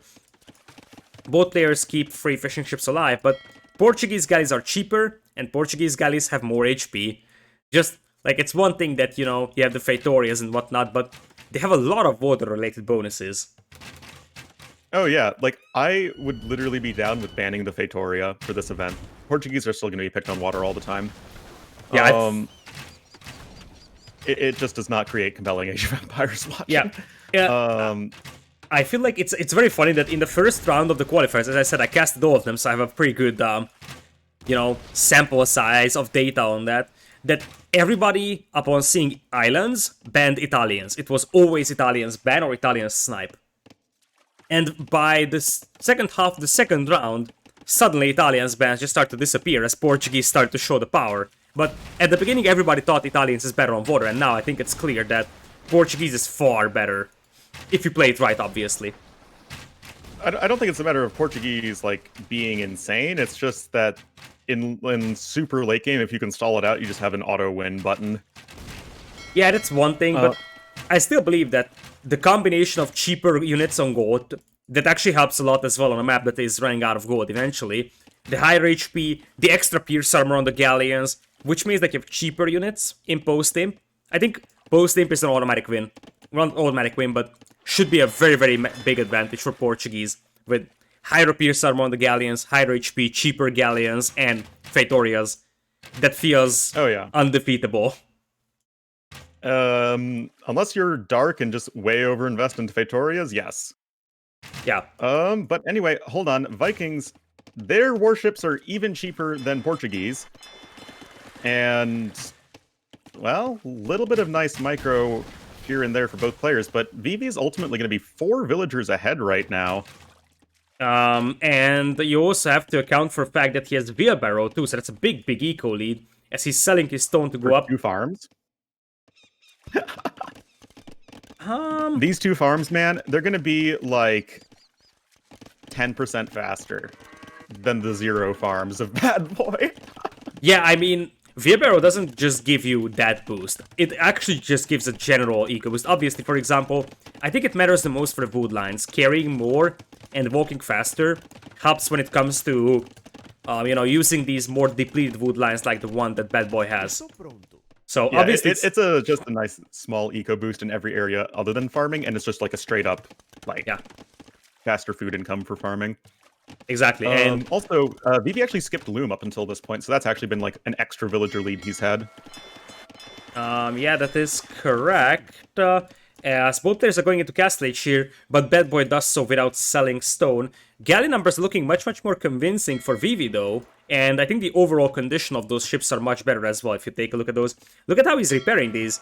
Who told us that Vivi is not a water player? He's playing like a pure water player here. KD's in his favor. And really, he's doing an excellent job keeping his ships alive to a point where I would borderline say he's stomping his opponent on water right now. He's looking pretty good. I definitely like the selling stone to click up thing, especially as Vikings here. You'll want to go aggressive, especially in mid-game. You're going to have a pretty nice boost then, especially if you're already heading eco like Vivi is. And it's going to be hard for Portuguese to really deal with a bunch of war galleys just barreling down on you. Like, caravels are great against longboats, but if you're just going for regular war galleys, then, I mean, caravels are nowhere near as good. And we also have to add that caravels versus longboats is conditional. If you can actually split up the longboats so you don't actually stack them on top of each other, caravels aren't actually great against them. So, well, here's the big fight. Vivi's actually gonna have the upgrades much faster, so this is very troublesome for BadBoy. Yeah, I mean, 10% extra HP on ships is nice, but kind of like Vietnamese and their archer bonus, if you're like microing back and forth and you're one-shotting the galleys anyway, then it really doesn't matter, right? Yeah, and look at that. Botkin is already in. That's a massive cleanup, and it's 17 ships to 5 now. Vivi is... Wait, I'm behind? I'm that far behind. I'm at 21-25, and that is, I think, the live feed. Yeah, somehow I fell behind. Sorry. Yeah, no worries. That was awkward. Well, regardless, it was going to be a decisive fight anyway. Yeah, and yeah, this is awful for BadBoy. Yeah, this is... and the thing is that if you actually do, like, fireship versus fireship fight, it's one thing that you lose water, because the fireships won't be able to start pushing the eco or denying docks. But if you lose to war galleys like this, the problem is that those war galleys will start harassing the gold mine like the one at the back of BadBoy's base. And the wood line, and just simply put, they will also deny any redocking attempt, because you can even deny castles with them. And now those caravels coming out one by one. And I have to say that I am pleasantly surprised in Vivi. As much as I was saying that he kind of felt overrated based on his tournament performances before Red Bull 3, I feel like he actually cleaned up his game really bad. So, I think that KOTD disaster for him really helped, you know...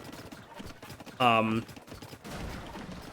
not going to say kind of come down to the earth, but sort of that is the scenario. Like, he kind of had to realize that, okay, I need to clean up my game, otherwise I'm probably not even a top 16 player anymore. And he did, so far at least. Yep, looking quite strong in general.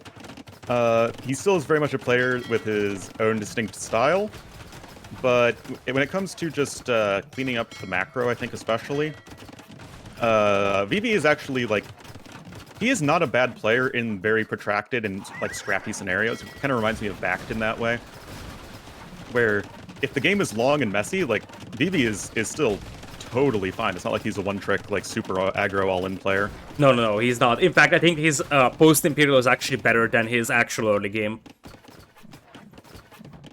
Especially in, like, scrappy scenarios? Yeah, definitely.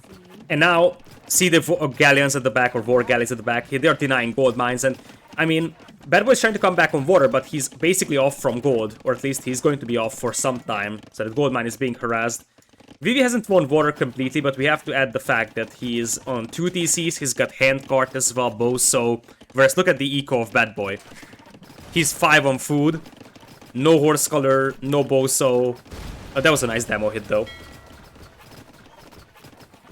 Yeah, I don't really see anything for BadBoy here, to be honest. I mean, look at the score difference, it's, like, insane. Yeah, it's almost double the score. And the thing is, as I said, that against fast fires, you can go for a castle and redock. against Galleons, you can't really do that. So, really, Vivi's already collecting relics too. He could potentially start moving out and grab that relic in the middle, or even yoink a relic from his opponent's island. That could be an idea as well. And look at BadBoy's Wood Eco. That's the problem you're facing, and we mentioned that peninsula on the left. Especially now, that is useless. He lost 2 forests that way. In fact, BadBoy doesn't really have any safe wood right now that he could work with as he tries to redock out the back. The one on the right's not the worst ever, but it's still a little sketch. Yeah, that's the only wood line that he could possibly work with, and soon he's off from berries, so he's gonna have 3 on food, which means... Look at the TC idle time already. This game seems very much over. It's not like he's going to imp, it's not like he's actually outbooming his opponent. And Vivi is looking sharp. BadBoy, after the first game, which was pretty decent, this feels a lot sloppier. Yeah, this feels... everything other than Arabia's felt fairly one-sided. Well, I mean, the cross game was fairly... Like, BadBoy had opportunities there. This is just kind of a stomp, to be honest. Yeah, this kind of felt that way over here. I don't even know who BadBoy defeated in the previous round. I have to check on Wikipedia, because I'm curious how he got in here, because he's definitely a somewhat unlikely candidate. Oh, he defeated Sito. I remember that set. Sito lost 3-2, and I think that was a comeback from BadBoy. It might have been a reverse sweep even. Like, BadBoy's a really solid player. I just it seems like he might not have the depth to compete with the big boys yet. Yeah, consistency, and indeed, as Chad is saying, that was a reverse sweep, and that's the same Sito that actually made it very, very competitive against Mr. Yo on KOTD. So, Sito, I think, had a slightly worse day, and BadBoy exploited that very, very nicely with a reverse sweep. And now, I think that this is just gonna come down to Wood Eco denial. There's the transport already from Vivi. And the thing is that Vivi doesn't have to play aggressive anymore. He can just sit back and chill, look at those resources, he's about to imp. This game is so Omega over. Oh, yeah. I mean, we have an attempted taking back of water here from BadBoy, but he has 3 villagers on food. Yeah, he's no eco, and he's gonna get beaten to Imperial. Like, right now, at best, he can match the galley numbers of Vivi. Vivi hasn't gotten carrying, but yeah, BadBoy taps out. He also realizes that this game is over. Islands can take a long time to end. Oh, man. I feel like that's the right time. And Vivi also stole a relic from BadBoy's island. So, the Mog that's coming back actually has a relic on it. Because BadBoy's island only has 1 relic now, and there was one on the right that was taken. So, I like that relic haste from Vivi. And, man, it's 3-0.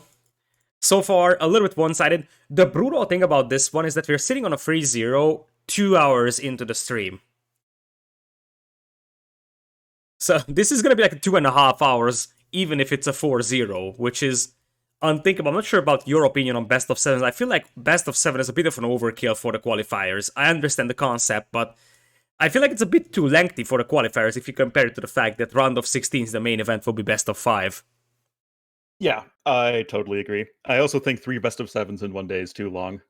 Like, I think you need to schedule 4 hours for a best of 7. Like on average. I feel like it's tricky because best of 7 is a maximum of 21 games, whereas 4 best of 5 is 20. And we generally believe that 4 best of 5 is the maximum that you can go for a day, because you actually account for 2.5 hours for a single best of 5. So 10 hours in total. But it also depends on how much downtime there is between games, obviously, and how long the games can go. And many of these maps in Hidden Cup can stall out very, very long. Like Islands, Bay almost always goes to post-imp. Also, Hideout is definitely a slower escalating map as well. Gold Rush has the tendency to go into early imp as well. So, in general, these are longer games. And, yeah, I feel like I understand the concept of best of 7. They have to play all maps whatsoever, and it's decider. I just feel like it's kind of weird that we have a decider with best of 7, and then everything else before the semifinals and the grand finals will be best of 5, and it feels like it kind of makes me feel that the decider here is actually more important than the first round of the main event, and that actually decides about a lot more prize money, and so that feels awkward to me. Yeah. I generally feel like 2 best of 7s in a day or 3 best of 5s is I think ideal for like a broadcast. Yeah, that's the ideal. Or, So you know, some similar combination thereof. You know, 14, 15 games the max.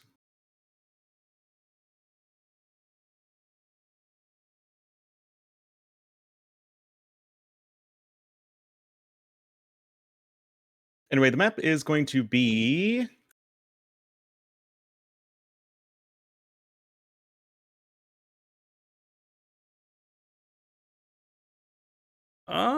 what's the map? oh, sorry. I got a resub and then I was listening to the sub message and then I never finished my sentence. Look at the sellout boy. Oh yeah, yeah. Bay pants. Yeah, it has to be Bay. I lied. It's slopes. I was looking at the wrong player. Look at guys, just look at the co-caster I brought in for today. Just spreading Yeah. misinformation. Slopes, indeed.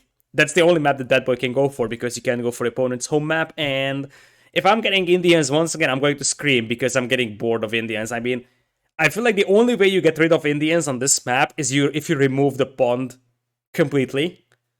Because, like, it seems like even if you have like 2 tiles of shorefish, people are like, oh look, there's shorefish, might as well go Indians.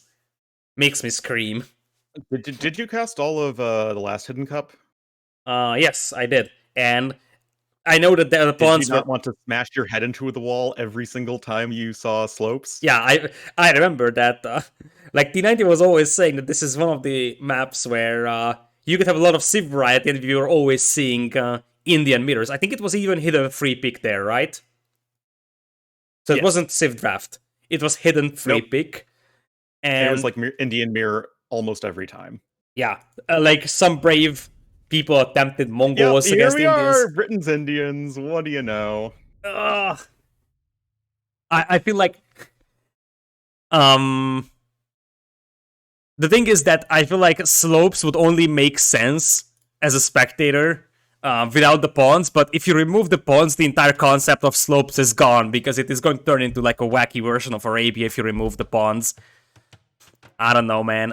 Like, it kind of feels like people are like, oh look, there is shorefish, I can pick Indians. I actually feel like there are way better civs for this. Like, you can move out with Tatars just as much as Indians, and it's not like that Indian speed bonus on short fishing matters that much on 2 tiles, honestly. Well, here's the thing that I've seen.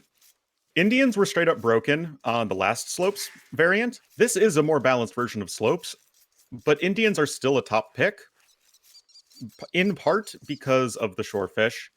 But I think it's the fact that you can get a very good uptime with Indians, and Mongols, of course, being like the other civ, but you want to play Mongols on other maps, whereas like there's no other map that you would ever want to play Indians on. Yeah, that's true. Like, and it's such a safe pick.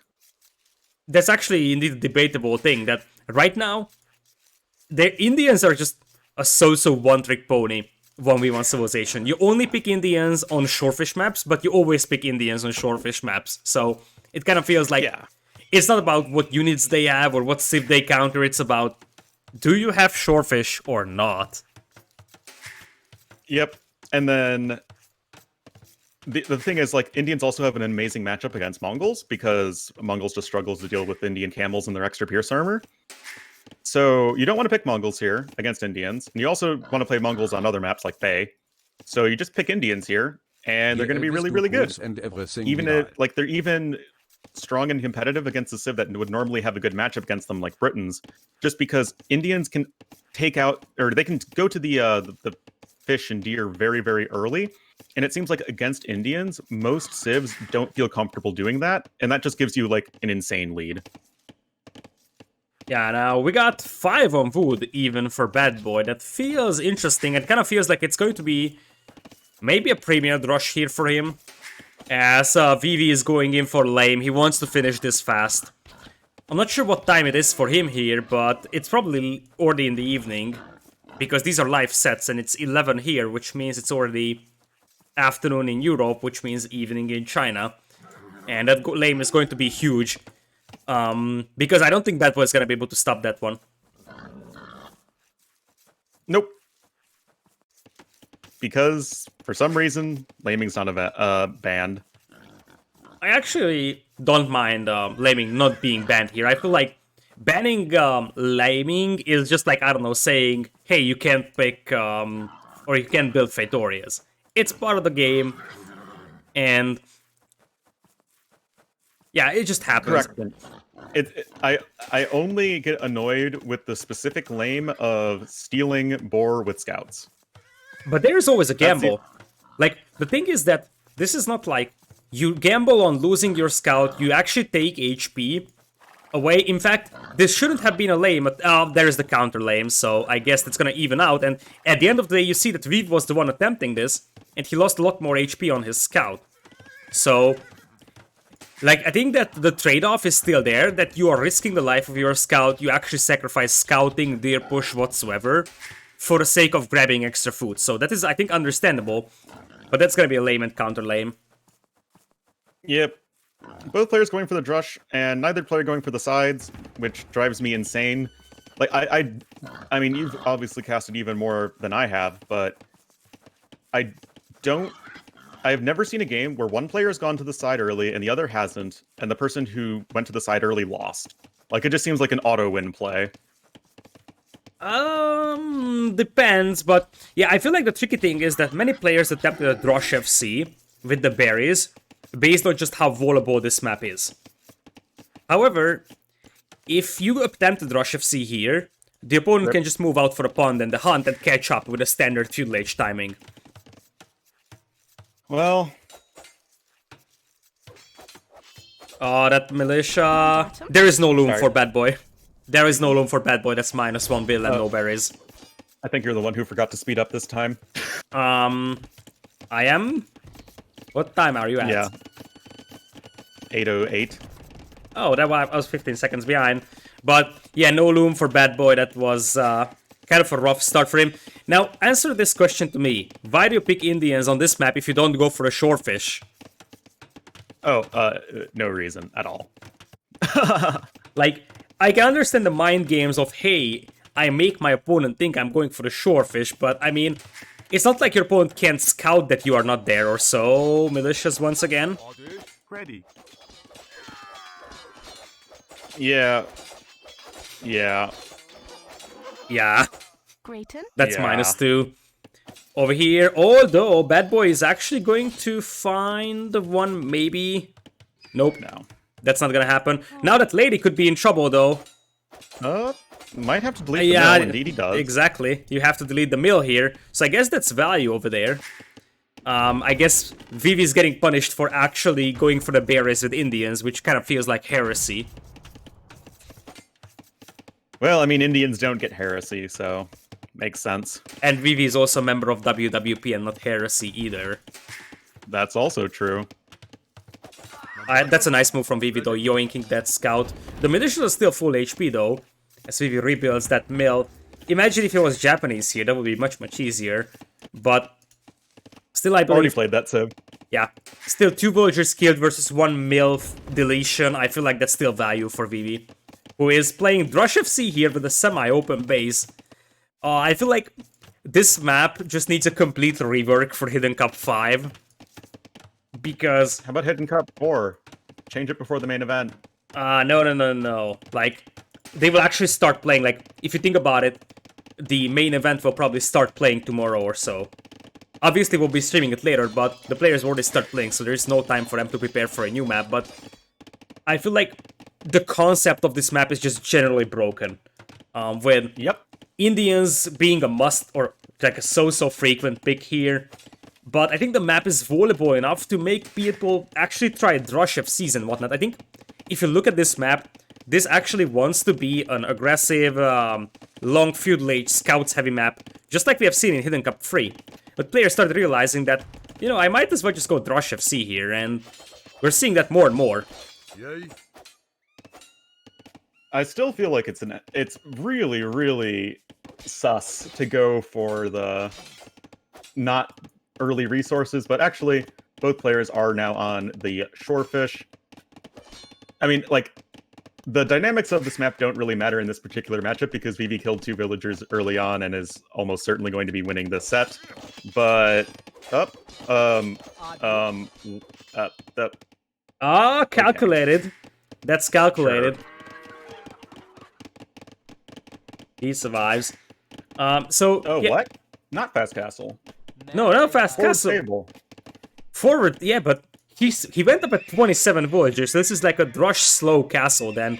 The forward stable. And now it's going to be scouts and towers, right? I think we wanted the 4 fast castle here. Or at least something relatable. But he wasn't able to access gold and he had to change his mind. I actually think it would have been the fact that he got 2 Vil kills in Dark Age. He knows he's going to be so far ahead, so just kill him.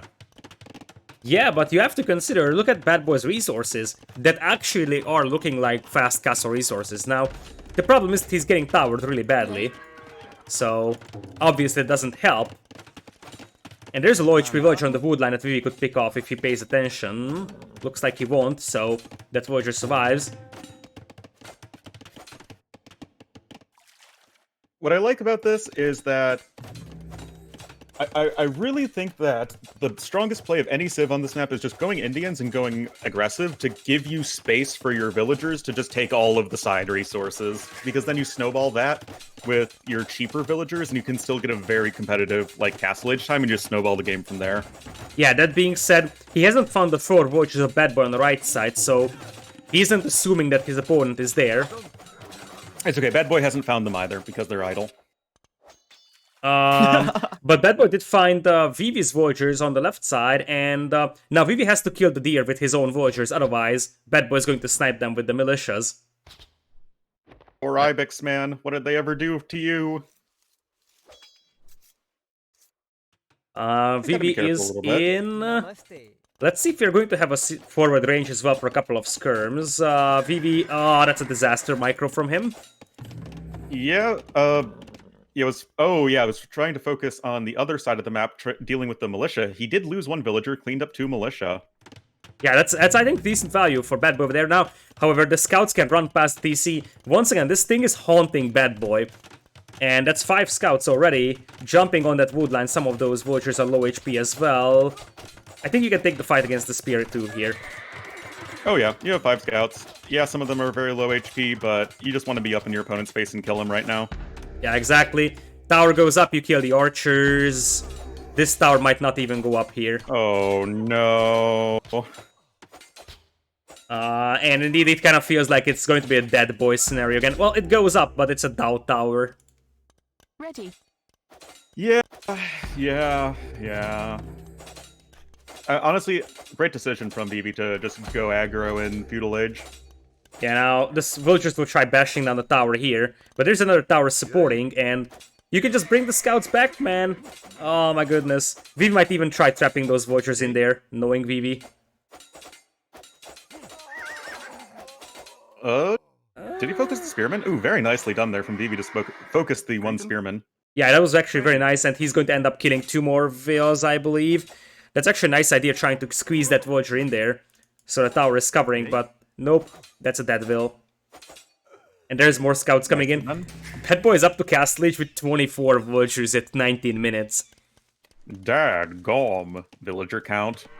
At least, it's a more aggressive map. Like, I'm freaking out so much when we're seeing this map drag out for like 40 minutes, because this is not the intention of this map, I believe.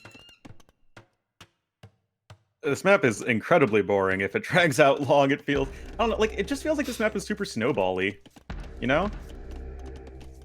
It's like, you get map control and then you win.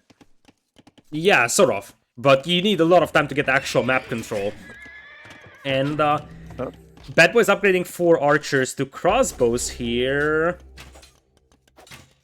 Villagers will have to make a run, and that's a villager lost from Vivi. Might actually lose another one. So, Eco KD is still 9 to 3, but Vivi is not up to Castle Age yet, and that could be troublesome for him. Yeah, it doesn't really have much of an army either. I think he does need to commit a bit more to Feudal Age. Oh, BadBoy's gonna lose a villager on the mistake. farm. Or at least he's very close to losing a villager on the farm. He needs to delete those farms over there. Oh, yeah, you really do need to do that. BadBoy is still without a single eco upgrade, and keep in mind that Vivi is able to take the hunt and the shorefish on the side, which gives him a nice little boost over his opponent in terms of economy. I'd go so far as to say that it's like a massive boost. Yeah. But Vivi I mean, seems like the fact that you can afford to go so aggressive and still have a decent eco behind it is just absolutely bonkers good. Yeah, I think the problem that Vivi is facing is that he's still Feudal Age, and yeah, scouts are great. He's gonna have +1 defense and bloodlines, but those are Britain crossbows with +2. And the hill advantage You as don't well. want to be taking downhill hits, that's for sure. So I feel like now Vivi could be in trouble. He needs to get up to Castle Age ASAP. Like, you can't just go full Feudal over here, I believe. Or theoretically you can if you just run past the TC. And that's something that it looks like Vivi is going to try and attempt. Yeah, no, I actually think it's safer to go for more Feudal Age than it is just to go right up to Castle Age, because then you can just... Your eco is already so far ahead, right? It's not like your opponent can just drop a town center and, like, get ahead of you economically. Just build a bunch of scouts, use your insane food eco that you still have, and then build a bunch of towers to defend yourself from the crossbowmen, and just click up to Castle Age when it's safe to do so. Interesting idea. It looks like Vivi is going for the +1/+1 scouts here and tries to get that army killed. As you said, the eco of BadBoy is absolutely horrible. Like, no horse color, just getting double bit axe, 20, or actually it's 35 villagers now for him. Yeah, I mean, this is exactly what I would do if I were Vivi in this scenario, and I think it's going to turn out for the best for him. Scouts are going to run in, they can deal with the crossbowmen at this point, low enough numbers easily. A nice cleanup over there from Vivi, and Nice trap. let's see if BadBoy is able to add an additional TC. He can't because he went for defensive towers and it doesn't have stone. BadBoy doesn't have stone, so he needs a market. First, in this case, this is indeed fine for Vivi, because he still has all the map control with the scouts, although he's gonna be a little bit of trouble on the right side. One crossbow could make this annoying for the villagers, or they can just leave just in time. Look at that. That's definitely a bit fortunate. But now Vivi is up on the way to Castle Age. This is exactly what I was saying. He can just get up to Castle Age when it's safe to do so. And, like, BadBoy's trying to move out, but that's a lot of scouts with +1/+1 and only a couple of crossbows. I think this is a fight that Vivi is comfortable taking. Easily. And Well, not in the TC.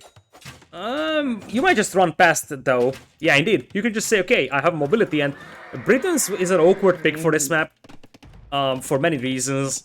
One of these reasons is that this map just needs mobility, I feel like. This is more like a Cav Archer's map rather than a Foot Archer map, and I think you can trade your scouts to a couple of villagers here at this point. Well, the reason people pick Britons on this map, I feel, is because, one, you can rush past Castle pretty comfortably, and two, because you're facing Indians, like, almost every time, you don't want to be going for just, like, you know, a Cav Archer Civ. Like, we saw people try and go for Tatars, but Tatars just get clapped by camels. Yeah, that's camels, definitely true, although it depends. Because if you actually do a good rush FC with Tatars, you can open crossbows. And the free tumbling helps so much, because the distance to cover between the two players isn't big. So the fast tumbling crossbow play can actually be pretty devastating for Tatars. And it looks like we're going to have light cav from Indians. One of the underappreciated bonuses is that they will get the extra pierce armor, just like the camels do. So Because it's exactly the same as Turks! yeah, I feel like when I learned about this while casting Hidden Cup 4, and I was like, is this even a thing? It is the completely same bonus as Turks have, and it feels so redundant. I didn't even know that there was like overlapping bonuses. Redundant. So that kind of feels awkward. I understand that like the camels were too OP the way that they were used and so. And they had to implement some changes, and they had to buff the light cav now that this Civ doesn't have knights. But I feel like, It's still a nerf overall. yeah, it's still a nerf. Because Light Cav isn't as good as the Knights are. But we're going to have a 3 TCs for Vivi, 2 for BadBoy with University Ballistics, and those crossbows could be a scary push into Vivi's base, who's going for not 3 TCs, boom, it's actually going to be 4 TCs. Indeed, it will be. That's gonna be some dead vills, though. Yeah, the TC goes up just in time, right? Right? Yes. Yeah, it goes up. And looks like we're gonna have fletching, so elite skirmish maybe from Vivi. Yeah,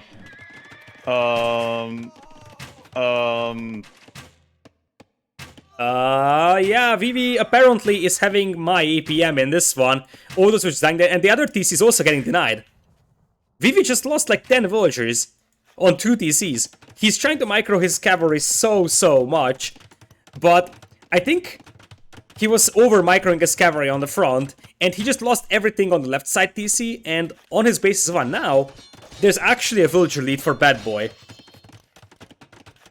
How? Yeah, this is kind of baffling. Oh, Vivi sometimes can make moves that I can't even imagine how was this possible. And now, look at that tower being camped down as well. Villager KD is actually better for BadBoy now. Don't tell me Vivi's throwing away this game, because that would be a massive throw, I think. It would be an insanely huge throw. It's cleaning up some crossbowmen. And villagers, because now BadBoy is not reacting. Well, I mean, he has a very full TC. Yeah, but these are Indian light cav. They do have ballistics. Oh man, both sides are losing a lot of villagers here. Vivi is actually going to clean up the crossbows inside his base, which will help. And oh, is that an overchop? That is. It's an overchop. And that's a lot of low HP villagers as well. And yep.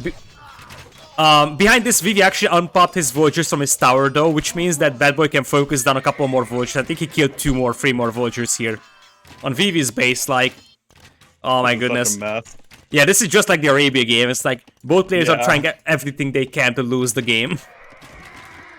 Nevertheless, when the dust is going to settle, their villager count is going to be very slightly in favor of Vivi, who also has had the better eco upgrades. And furthermore, he's got 4 TCs to 2, so he can replenish his villagers really easily, especially as Indians.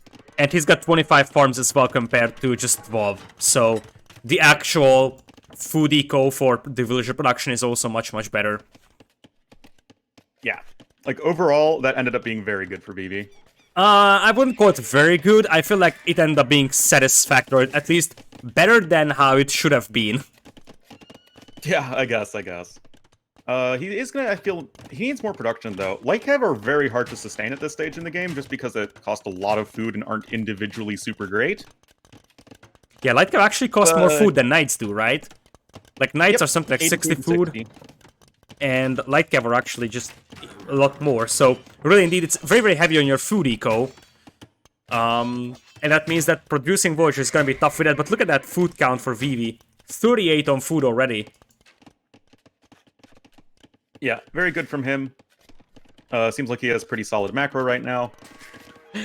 Yeah, you are saying that 2 minutes after he lost like 15 villagers across multiple town centers. I said right now. Gotta be careful with the qualifiers. I feel like what Vivi could do is mix in mangonels. Because the thing is that your light cavalry is gonna have the mobility, but more importantly, I don't think that you can take a head-on engagement right now, but mangonels could help so much.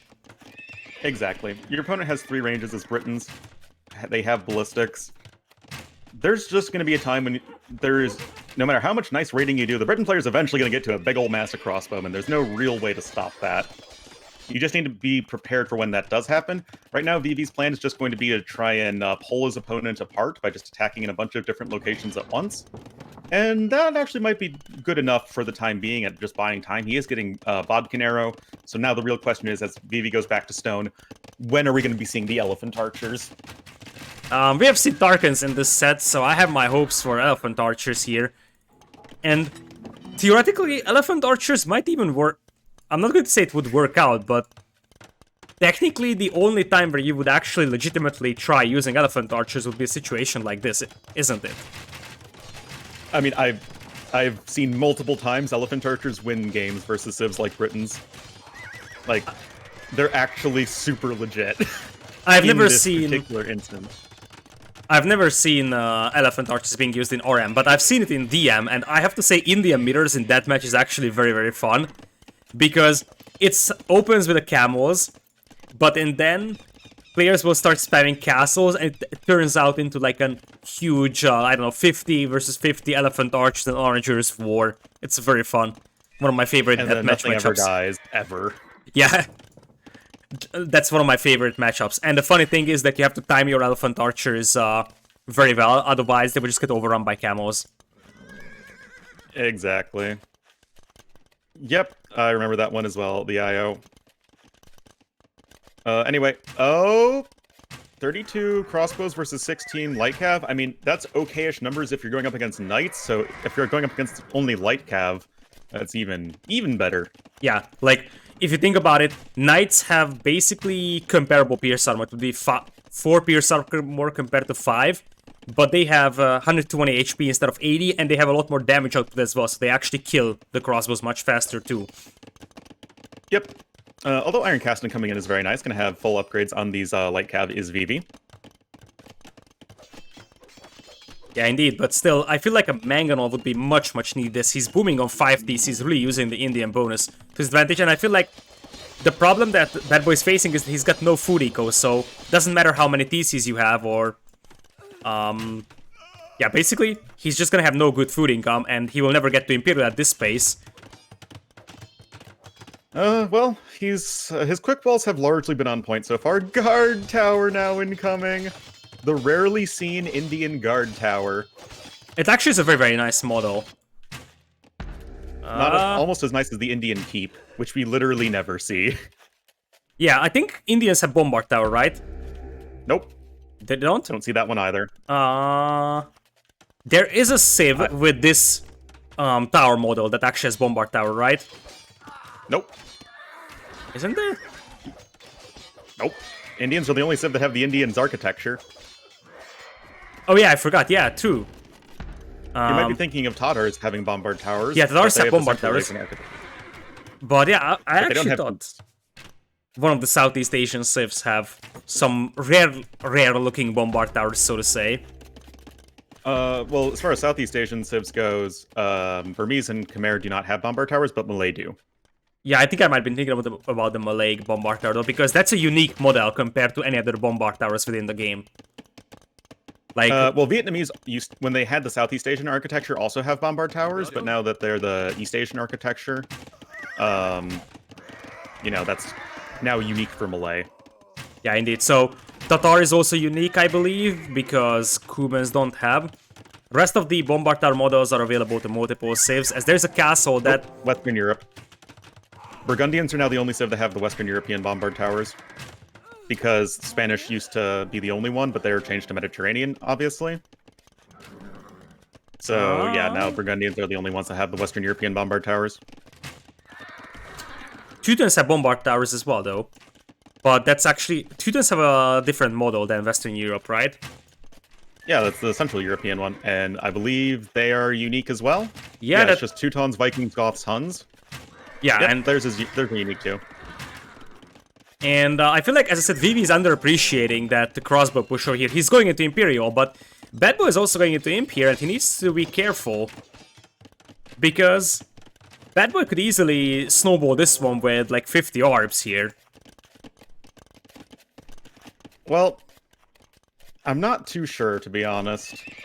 Because you have a huge mass of crossbowmen, but they're so slow, and you can see Vivi's done a very good job of just expanding everywhere.